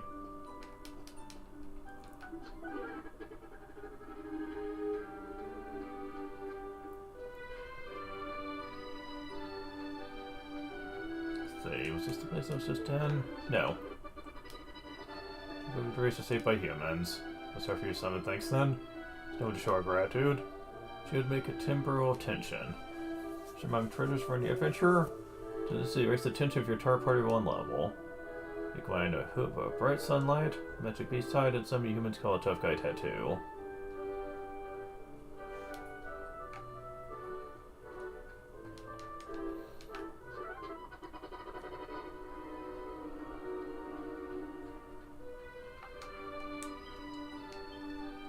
Now, we did get another skull helm, so we can literally get another temporal tension. Mind you, I think that that's a bit much. I might do it at some point, but for the moment I'm not too worried about that. Because for what we're doing...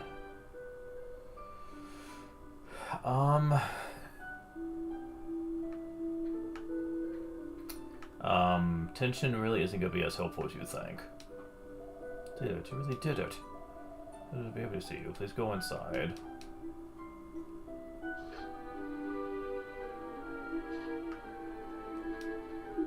It turned out to be a great mistake. Dragovi's independence, human form was not taken lightly. Took the tragedy of Shinmui and Astarcia to convince our lord that something must be done. Determined, you see. The race should never again suffer such terrible woe. Yet had the tragedy never occurred, we would have had our fateful meeting with you. That's the folly of isolating ourselves simply for the purpose of avoiding sadness and pain. The spell placed upon you so remembers is actually a form of curse. In fact, it's said that those who suffer from its effects become highly resistant to curses themselves. You've been unaffected while those around you are stricken by curses. It's a testament to its ability to protect, as well as to make you forget. Wow. What? Dragovians allow you to take a Dragovian trial? Should be surprised, given who I'm speaking to. The Dragovians at trial bestow upon you a prize commensurate with your skill. Said, because of a race, and if ever actually bested our lord in battle. To a different matter. This is why our lords agreed to let you challenge him. Lord Dragovians, I know of your strength and skill as warriors. Agree that you've gone powerful enough to face the Lord of Darkness Rapthorn. The source of your strength, the fact that both human and Dragovian blood surge through your veins. Well, it also helps that Rapthorn is a freaking wuss. Like, seriously, for final boss standards, he is pretty low. The only thing that can even do heavy damage is Magic Burst. Everything else does, like, really lackluster group damage. Hell, the only one who even died was Jessica, and he barely accomplished that.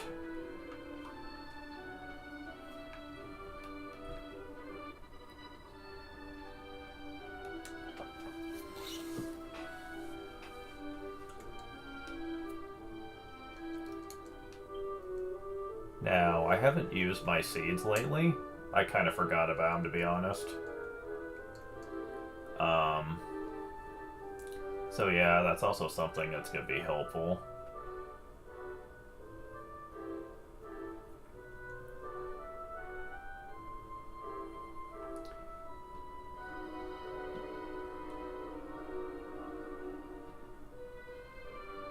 You basically want to give as many of them to Mori as possible for what's coming up later.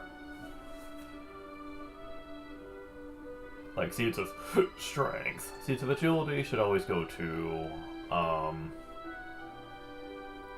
Armin, just so you can actually get out Omni Heal and Yggdrasil Leaves as needed. Seeds of Defense doesn't really matter. You can give them to whoever. It's not really gonna help at this point. Seeds of Skill depends on player preference. Seeds of Life. Again, giving these to Armin helps a lot.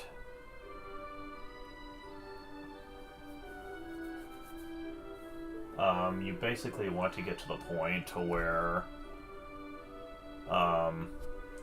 at least 2 of your party members have 500 HP. Since strong critical hits are going to be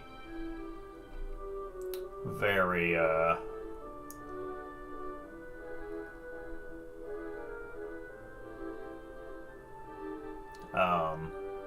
yeah, so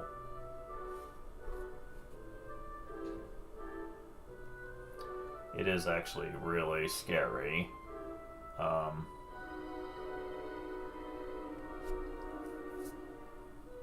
To actually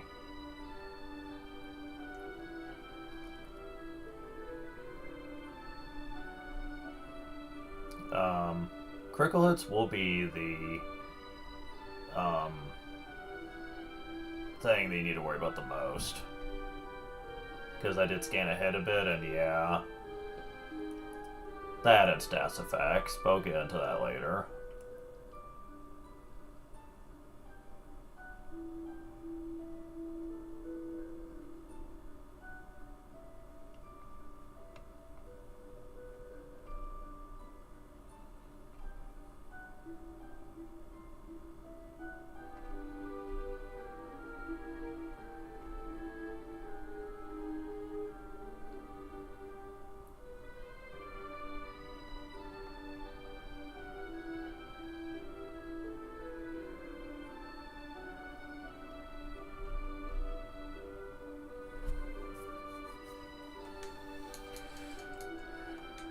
For the sake of defeating most slimes at this point, I think I'm going to be definitely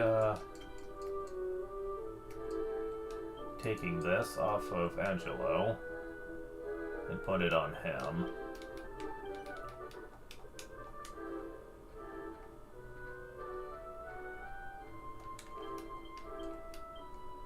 We can warp here at any time we wish, so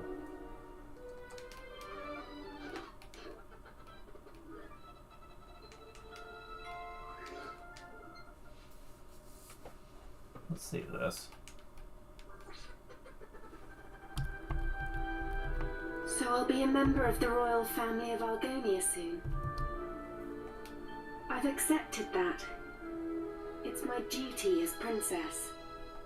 It's just that no matter how hard I try, I simply can't imagine getting married yet. I mean, I don't have the faintest idea what it means to be a wife. And I don't have the faintest idea what it would feel like to live away from you. But it can't be helped. I've got to get myself used to the thought. I've got to be strong. Farewell, my faithful palace guardsman.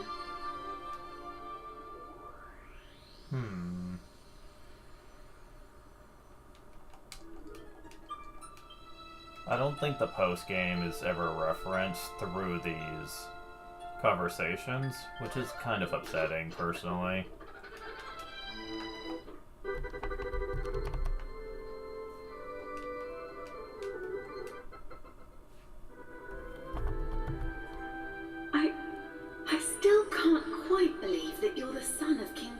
Chalmus's brother. I stand corrected. Did they add this to the remake? That makes you Prince Chalmers' cousin, doesn't it? Fate can be so cruel. Sorry, I shouldn't have said that. It's been decided now. There's nothing to be done about it. Is that so? Oh dear.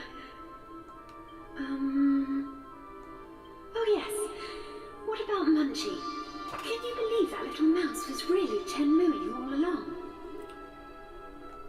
Did you have any idea? You know, all those years ago, when I first found you in the forest, it was Munchie that led me to you. To think that Chenmue has been watching over you all this time, and from your own coat pocket, no less. Okay, that's nice.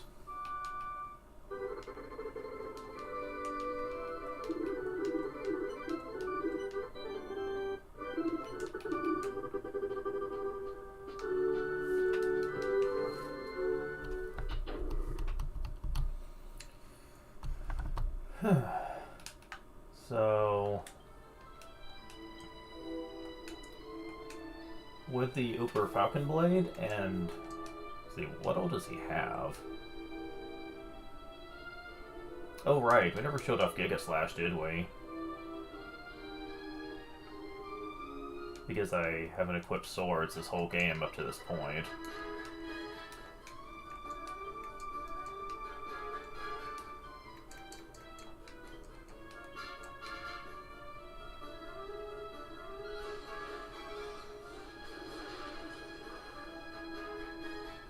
Yeah, you might think it's been nerfed considerably compared to Dragon Quest VII, where it could do about 300 damage. But in truth, it hasn't.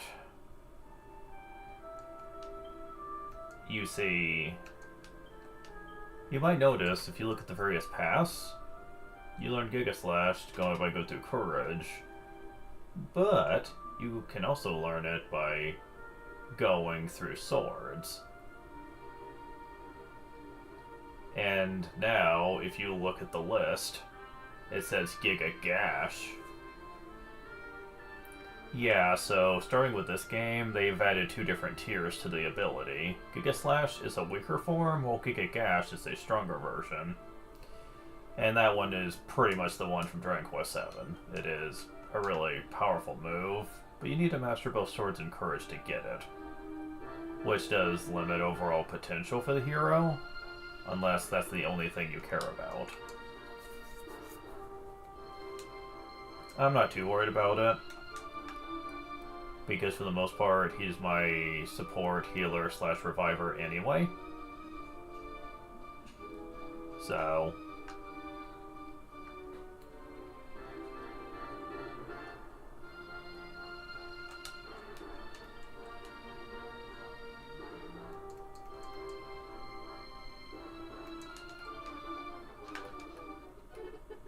let's see what the difference is here, actually.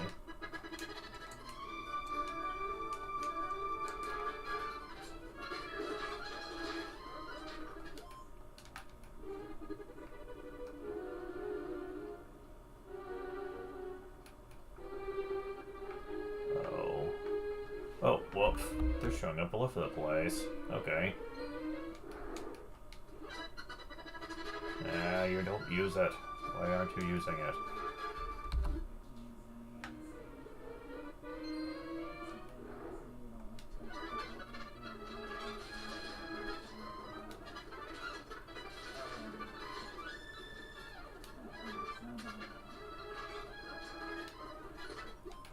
Well, I still won, but level up. He gets his 2 HP, 3 MP, 5 strength, 1 agility, 2 wisdom, 2 resilience, 2 skill points.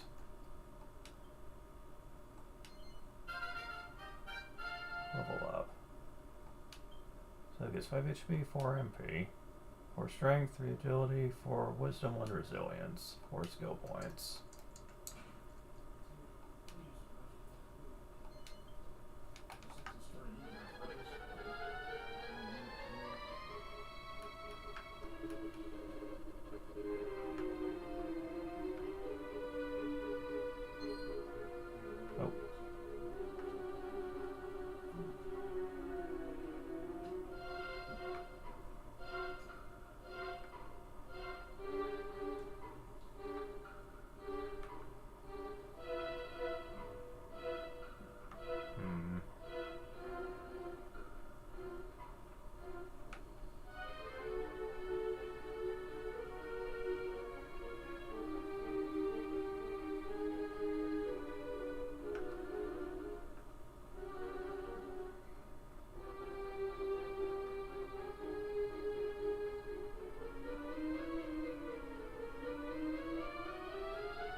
that's just a normal mech, not a no king.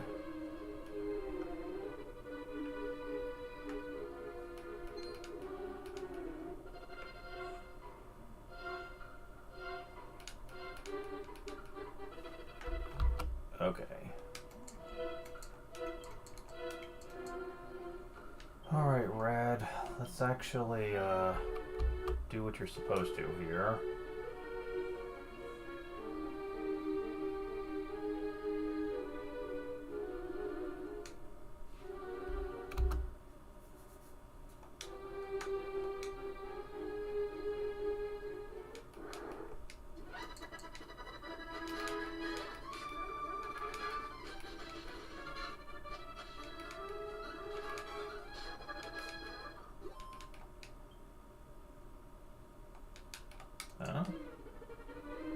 Huh. Did they make it to where you no longer get a double? Because I'm noticing that.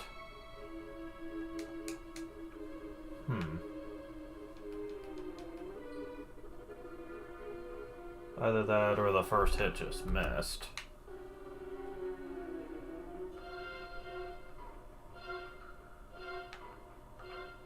I mean, I could have sworn...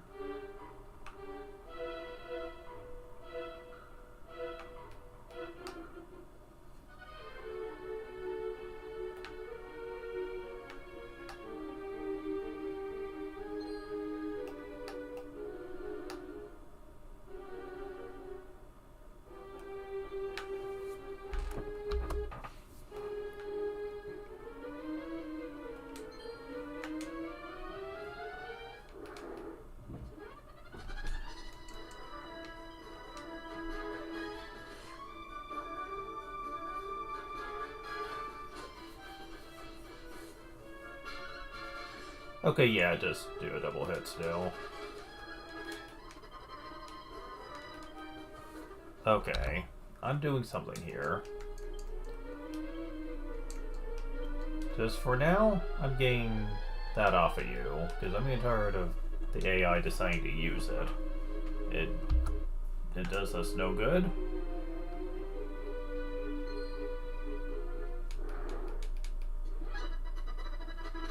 So...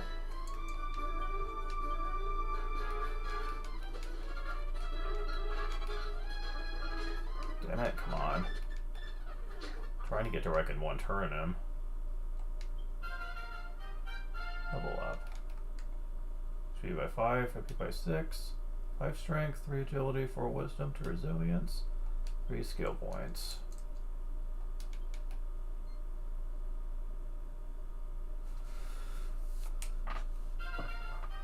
Level up. Red gets 3 HP, 4 MP, 4 strength, 3 agility, 4 wisdom, 2 resilience, 5 skill points. Okay.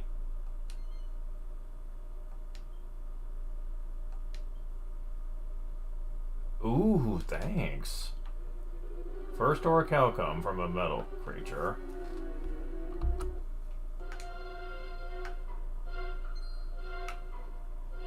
Oh, come on.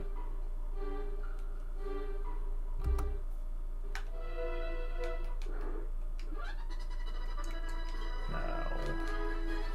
Oh, I hate it when they throw enemies like this.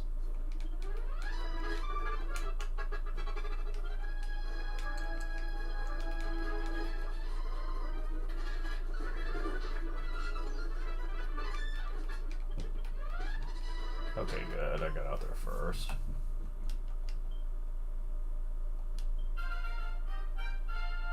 Level up. Ori gets 6 HP, 5 MP, 6 strength, 1 agility, 3 wisdom, 1 resilience, 5 skill points. Level up. So it gets 5 HP, 2 MP, 3 strength, 2 agility, 6 wisdom, 3 resilience, 2 skill points. 20 empty-handed. Oh well. Becomes a finalist. Level up. He gets a 6 HP, 3 MP, 6 strength, 1 agility, 2 wisdom, 2 resilience, 3 skill points. With sickles. Becomes a superb sickler.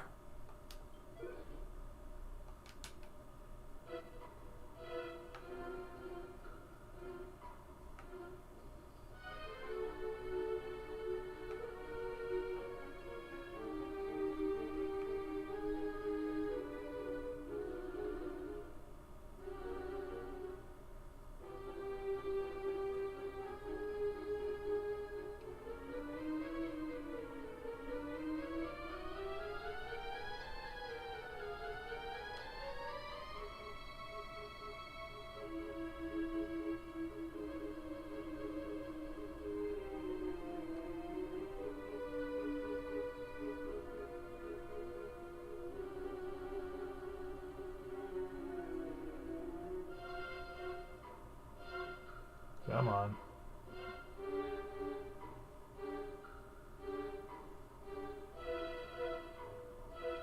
Maybe I have to be farther away than that. Yeah, I think so. I don't think it's gonna work from there.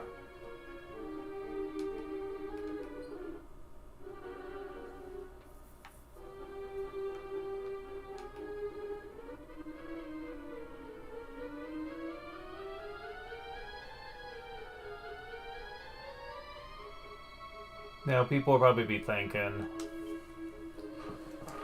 why aren't you using the really awesome items they added? The double bubble and super double bubble. And I know about them, but I'm saving them. Mostly for next session. The two I've got can actually double it for 10 battles each, and the super double bubble does it for 30 battles each. Now, that's a lot of extra experience if you're using it for just the metal slimes. Do keep in mind, however, that you have to make sure you do not waste it on other monsters, because this is a very precious resource that you do not get many of. At least not without cheating.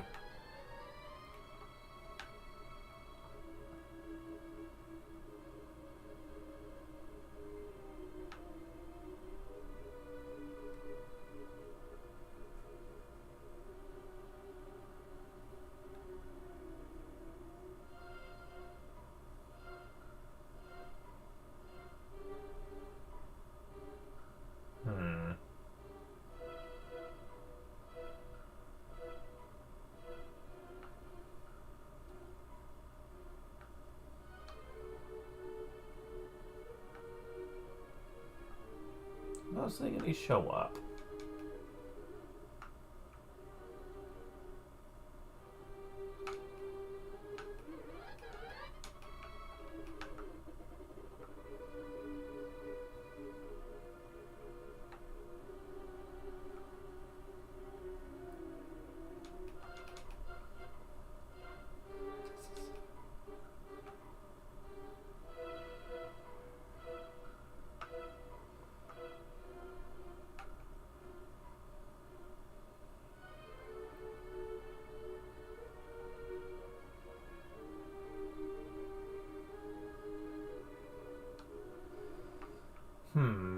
Yeah, they're not coming in now all of a sudden. Okay, fine. I'll go back to the one spot I was at before. That's weird. Shouldn't matter where you're at.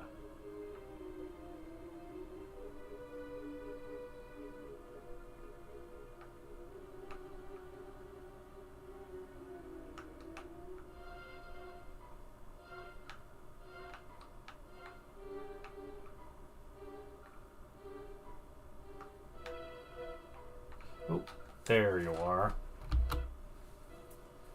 Okay. Oh, 2 stunned. Excellent. That makes my life a lot easier.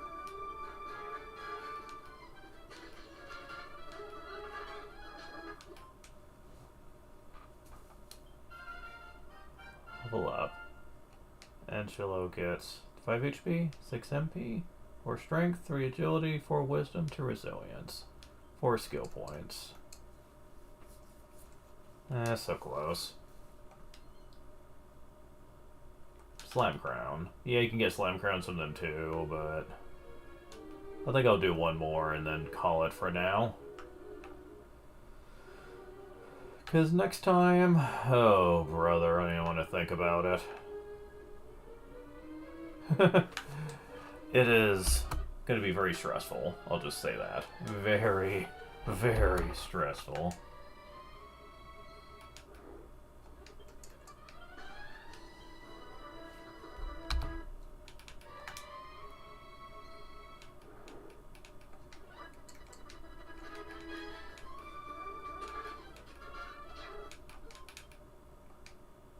Okay. Because, yeah, we're pretty much out of time, unfortunately. I would love to do more, but I already knew going into this I would have less time.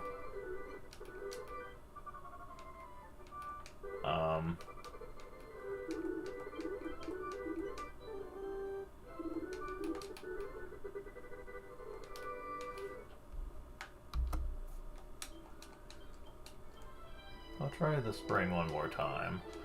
Oh, the Dragon Graveyard, the tried and true grinding spot. And someone comes in right as I have to stop. What are the odds?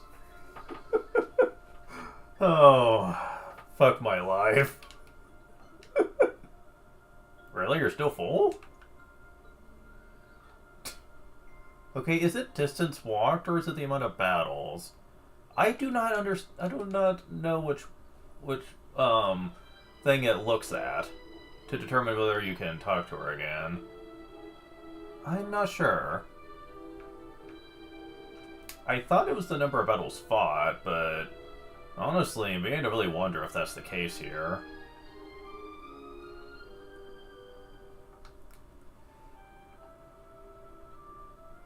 But yeah, we're in post-game. I'm gonna have to stop in a moment.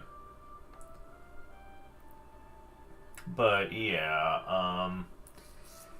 I fought the Lord of the Dragovians the first time, and now we're basically preparing for the Dragovian trials now. Yeah, like, it's... Like, I don't know either.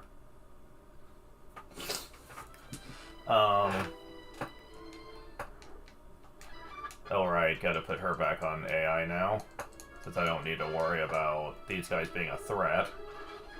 I love how she keeps wanting to use that, even though Blade Cascade is a much better move.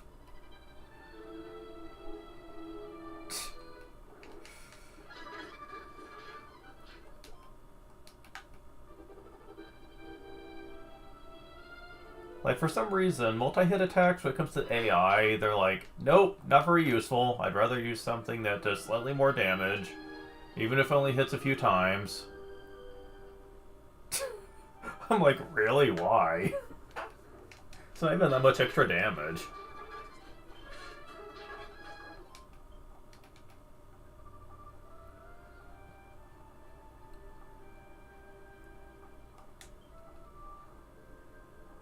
Or the new dungeon unlocks. Ah, yes. That place. You know what? I'm just gonna spoil it. It's called Memories Lane. For anyone who might watch this, it's later. It's basically, oh hey, you didn't think the Lord of the Dragovians is hard enough? Here, how about more optional bosses that are even tougher? And require about level 70 plus people. And also probably a lot of seed farming to succeed. And at the very end is the super secret optional boss that can even take out level 99 players. Doesn't that sound fun? Oh, you bet it will. Thank God I have the save editor, just in case I run into too many issues here. Because I have a feeling I'm gonna need it. Some of these bosses later on are, from what I've looked up, are freaking tough as shit. Oh, here we go. Okay, do we get another scene? No, we don't. No music. Ah, damn.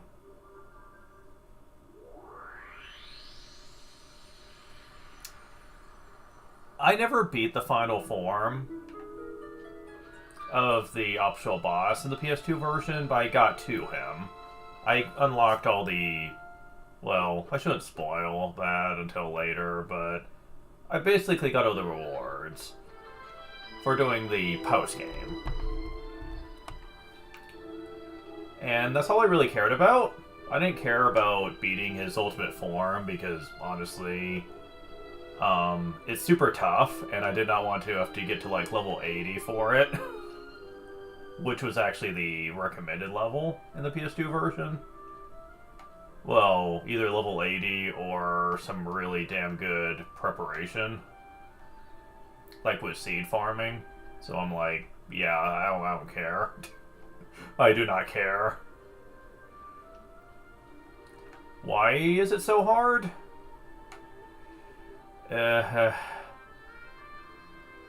It's basically a gauntlet of multiple boss fights. That's all I'm going to say for now.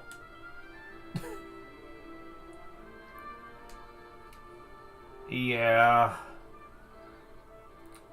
As much as I'd like to still criticize Dragon Quest XI for its content, like in Act 3, even that feels easy compared to what this game is going to put me up against. Because at least those bosses felt beatable. Really tough, but still beatable. At least until you fight the super, super, super hard optional fight during post-game, but that's meant to be bullshit hard, so I can't really fault the game for that. But this game? Oh no. They lock a lot of good goodies behind optional post-game battles, so you're heavily encouraged to be motivated for it. And I'm like, okay, cool, but why did you make him so hard, guys? Why? Like, why make him so hard? I'm just saying. Like, you could ease up a little bit. Because when I say recommended is level 80, I'm not exaggerating. There are some people who have done it in the mid-60s, but those are also hardcore players that know the game inside and out. And also are a bit lucky.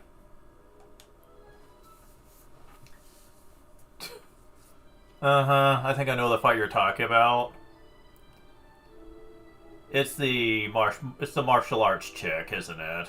The ultimate martial artist chick lady. Yeah, I think that's the one you're talking about.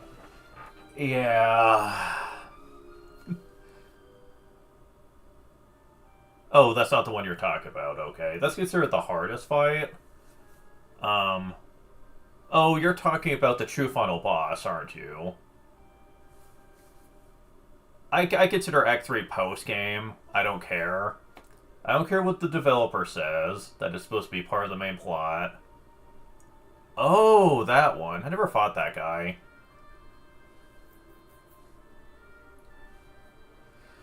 But yeah, I don't care what the creator says. As far as I'm concerned, after the Lord of Shadows... Oh, excuse me. Lord of Shadows!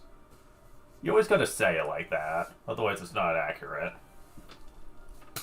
But yeah, after him, I think it's post-game. Still not as hard as the martial arts chick. I think she can one-shot your entire team with some of her moves. I think. I never fought her, but I've heard horror stories. I think a streamer that I watch fought her one time, and it took him over 4 hours to beat that fight. And he was at max level and everything. Ugh. Good God. I was like, yeah, no thanks, I'm good. You know, there's hard boss fights, and then there's just hard boss fights, you know? Like, just, come on. Like, come on, man. Like, I understand things being difficult, but there's a point to where you go so far that it's just not worth it anymore. I mean, the reward you get isn't exactly great anyway. I think you get the ultimate weapon or whatever that always crits. But really, at that point, who cares? You're gonna be at max level before fighting her anyway. Either that or you're Either that or you're stupid, because that fight... Oh, well, he went ahead and said it. Grandmaster Pang. I've heard Time Warp is easier for some players. I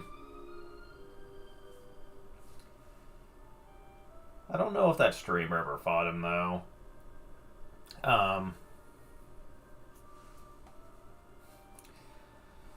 And I think one thing I hate is that the post-game, as I call it, pretty much Act 3, I kind of hate how it feels...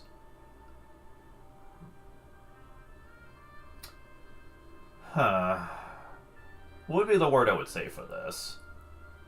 It honestly feels like it's fluff. Yeah, that's the nicest way I can put it. It feels like it's fluff. Very entertaining fluff, but fluff all the same. Like, it doesn't feel like it's it doesn't feel like it fits with the main plot. And that's really the big criticism I have against it. Is the creator tries too hard to tie it into the main plot, and I think it sucks for that reason.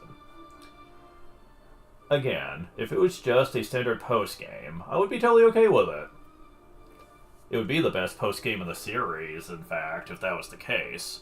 But the fact that he went so far as to try to tie it into the main plot, and going so far as to replace all of Act 1 and 2 with this new storyline, yeah, I can't respect that decision. Sorry. I like continuity when it comes to my RPGs. Oh, it's just a costume? Yeah, fuck that shit. There's no way you can convince me that that's worth it then.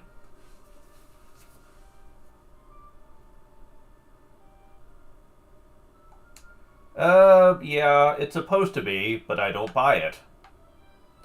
Because it hurts the continuity. Oh, I understand the story, trust me. I understand what it's trying to go for here, but it sucks at it.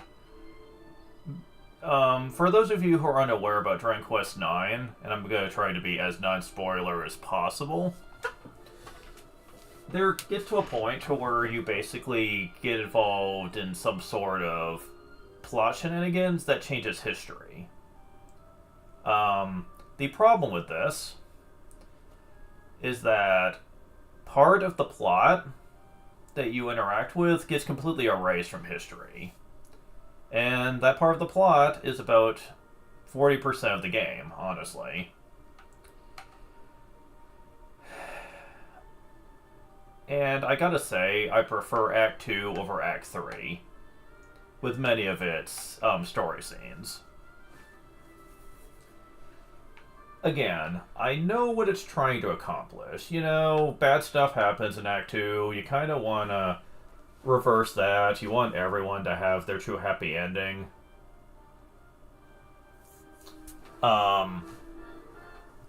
However, I think the narrative just plummets when you get to Act 3, though. I won't give specifics, but there are a few scenes that the characters just act stupid for no reason.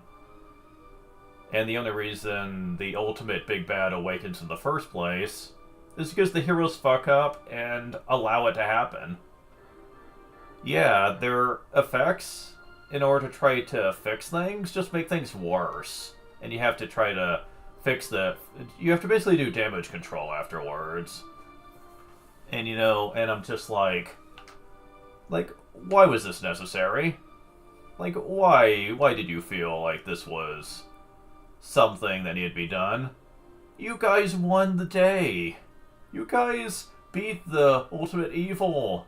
The world is at peace now. Oh, what? Because someone important to you didn't quite make it, so now you're just gonna be sad about it? Come on. You guys know she wouldn't have wanted you to feel that way. I mean, hell, I'm not gonna spoil what it is, but there's a major bit of character growth tied to that character. And her demise, okay? Huge positive character growth for someone else that comes as a result of that, doesn't matter. Who cares about what that character goes through? Because someone had to die for it, you know? And I'm just like, that is such a shallow way of looking at things, I cannot even begin to describe it. And not only that, but I kind of hate how the game never addresses this. You know, they get their memories back of everything that happened since the time stream got kind of fucked up, again, for plot reasons. And yet nobody really addresses the fact that someone fucking died. And they remember that. Is anyone gonna bring it up? Is anyone gonna bring up that really tragic scene that happened? No? Okay. Pfft. Like, that sucks. And then you're like, oh, well, it's okay, because your people have unlocked their ultimate potential now, and they can do all this cool stuff. And I'm like, yeah, but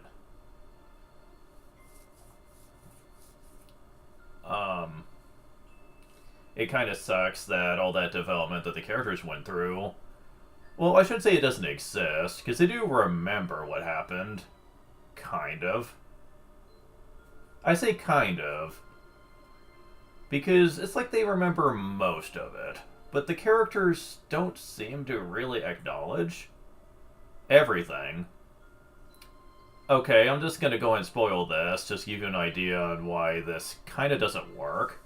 You visit the village of Porto Valor, and the character of Sir Hendrik talks to Sylvando, and says something along the lines of, you know you're not fooling me, I know who you are under that disguise. And I'm thinking, yes, of course you know him. You got your memories back, you idiot.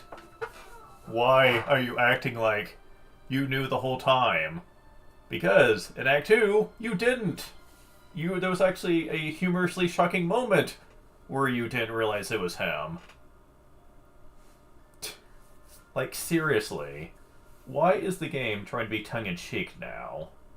You can't. It breaks the continuity. And I'm like, okay, they might have their memories of what happened in Act 2, but they don't act like it. I mean, hell, Sylvando most certainly doesn't act like it. I mean, you would think he would. I mean, a lot of the characters act like the fact that the time stream was kind of messed with, it should bother them more than this, because there's a lot of characterizations that never happened as a result of them messing with things, so you'd think they'd be concerned about it, or at the very least comment on it. But they don't. Everyone just kind of acts like, well, it doesn't exist anymore, so who cares? And I'm like, really? All throughout it, I was just grumbling because nothing seemed to add up. That the game was telling me. Nothing seemed to make sense.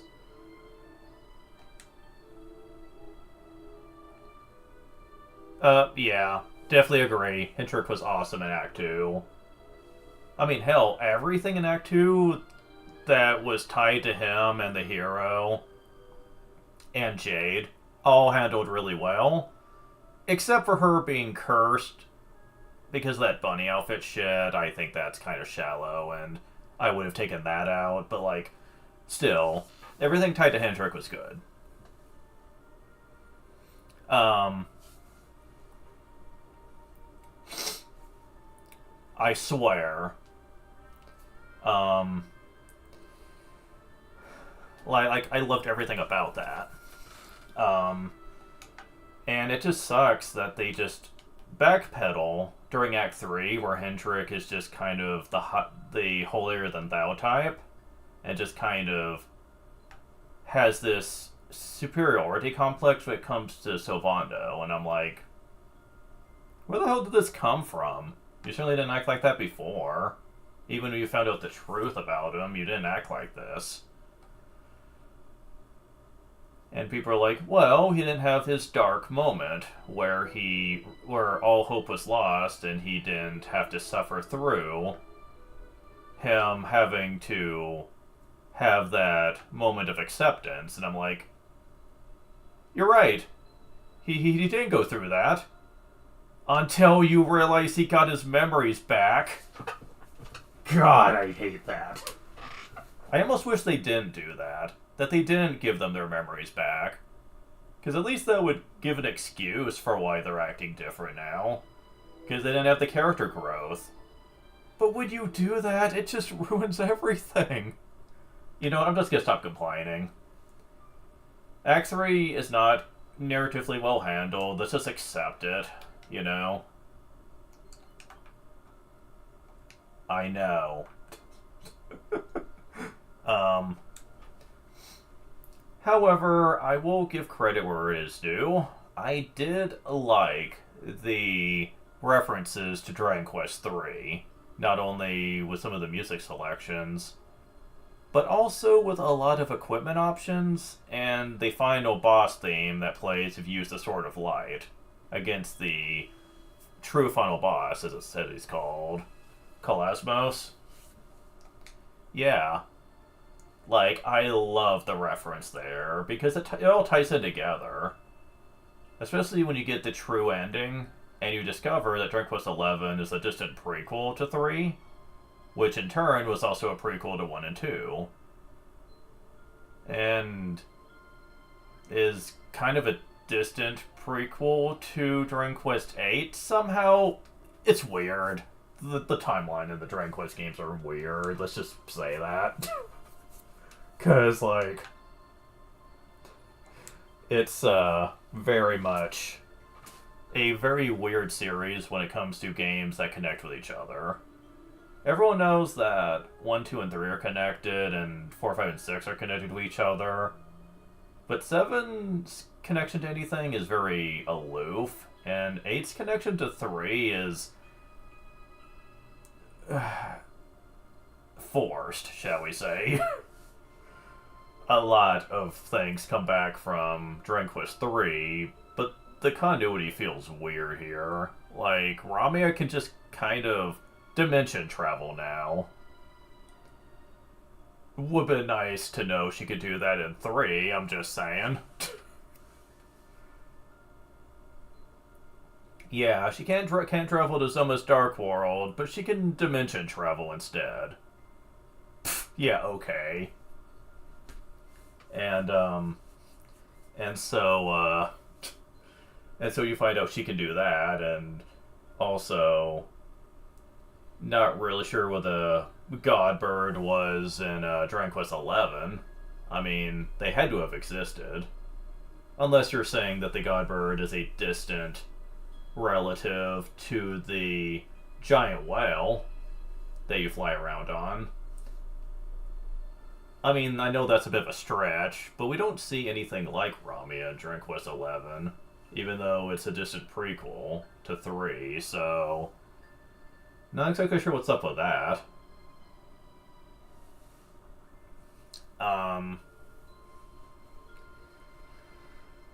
But again, the continuity is just over the place. Oh, yeah. This is this is as long as I can drag this out, so I have to stop for now. I might stream a little bit later.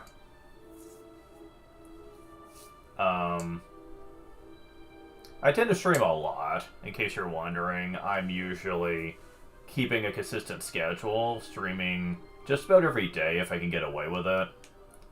If not, then I try to do it at least every other day. So... And when I do stream, I try to stream for at least a couple of hours or so.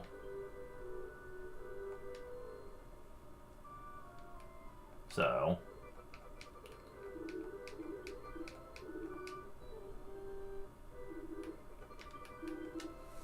But anyways,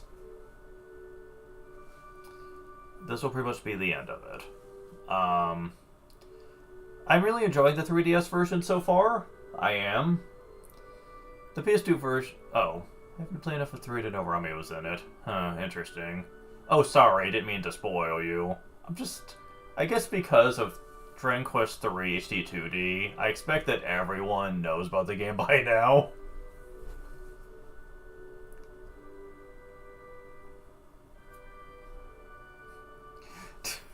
But yeah, but yeah, I pretty much have stopped for now. I'll continue this discussion more next time I stream. And I noticed that somebody's on. Ah, freaking tooth. Yep. Anyways, thank you very much for coming on. And I will talk to you later. See ya.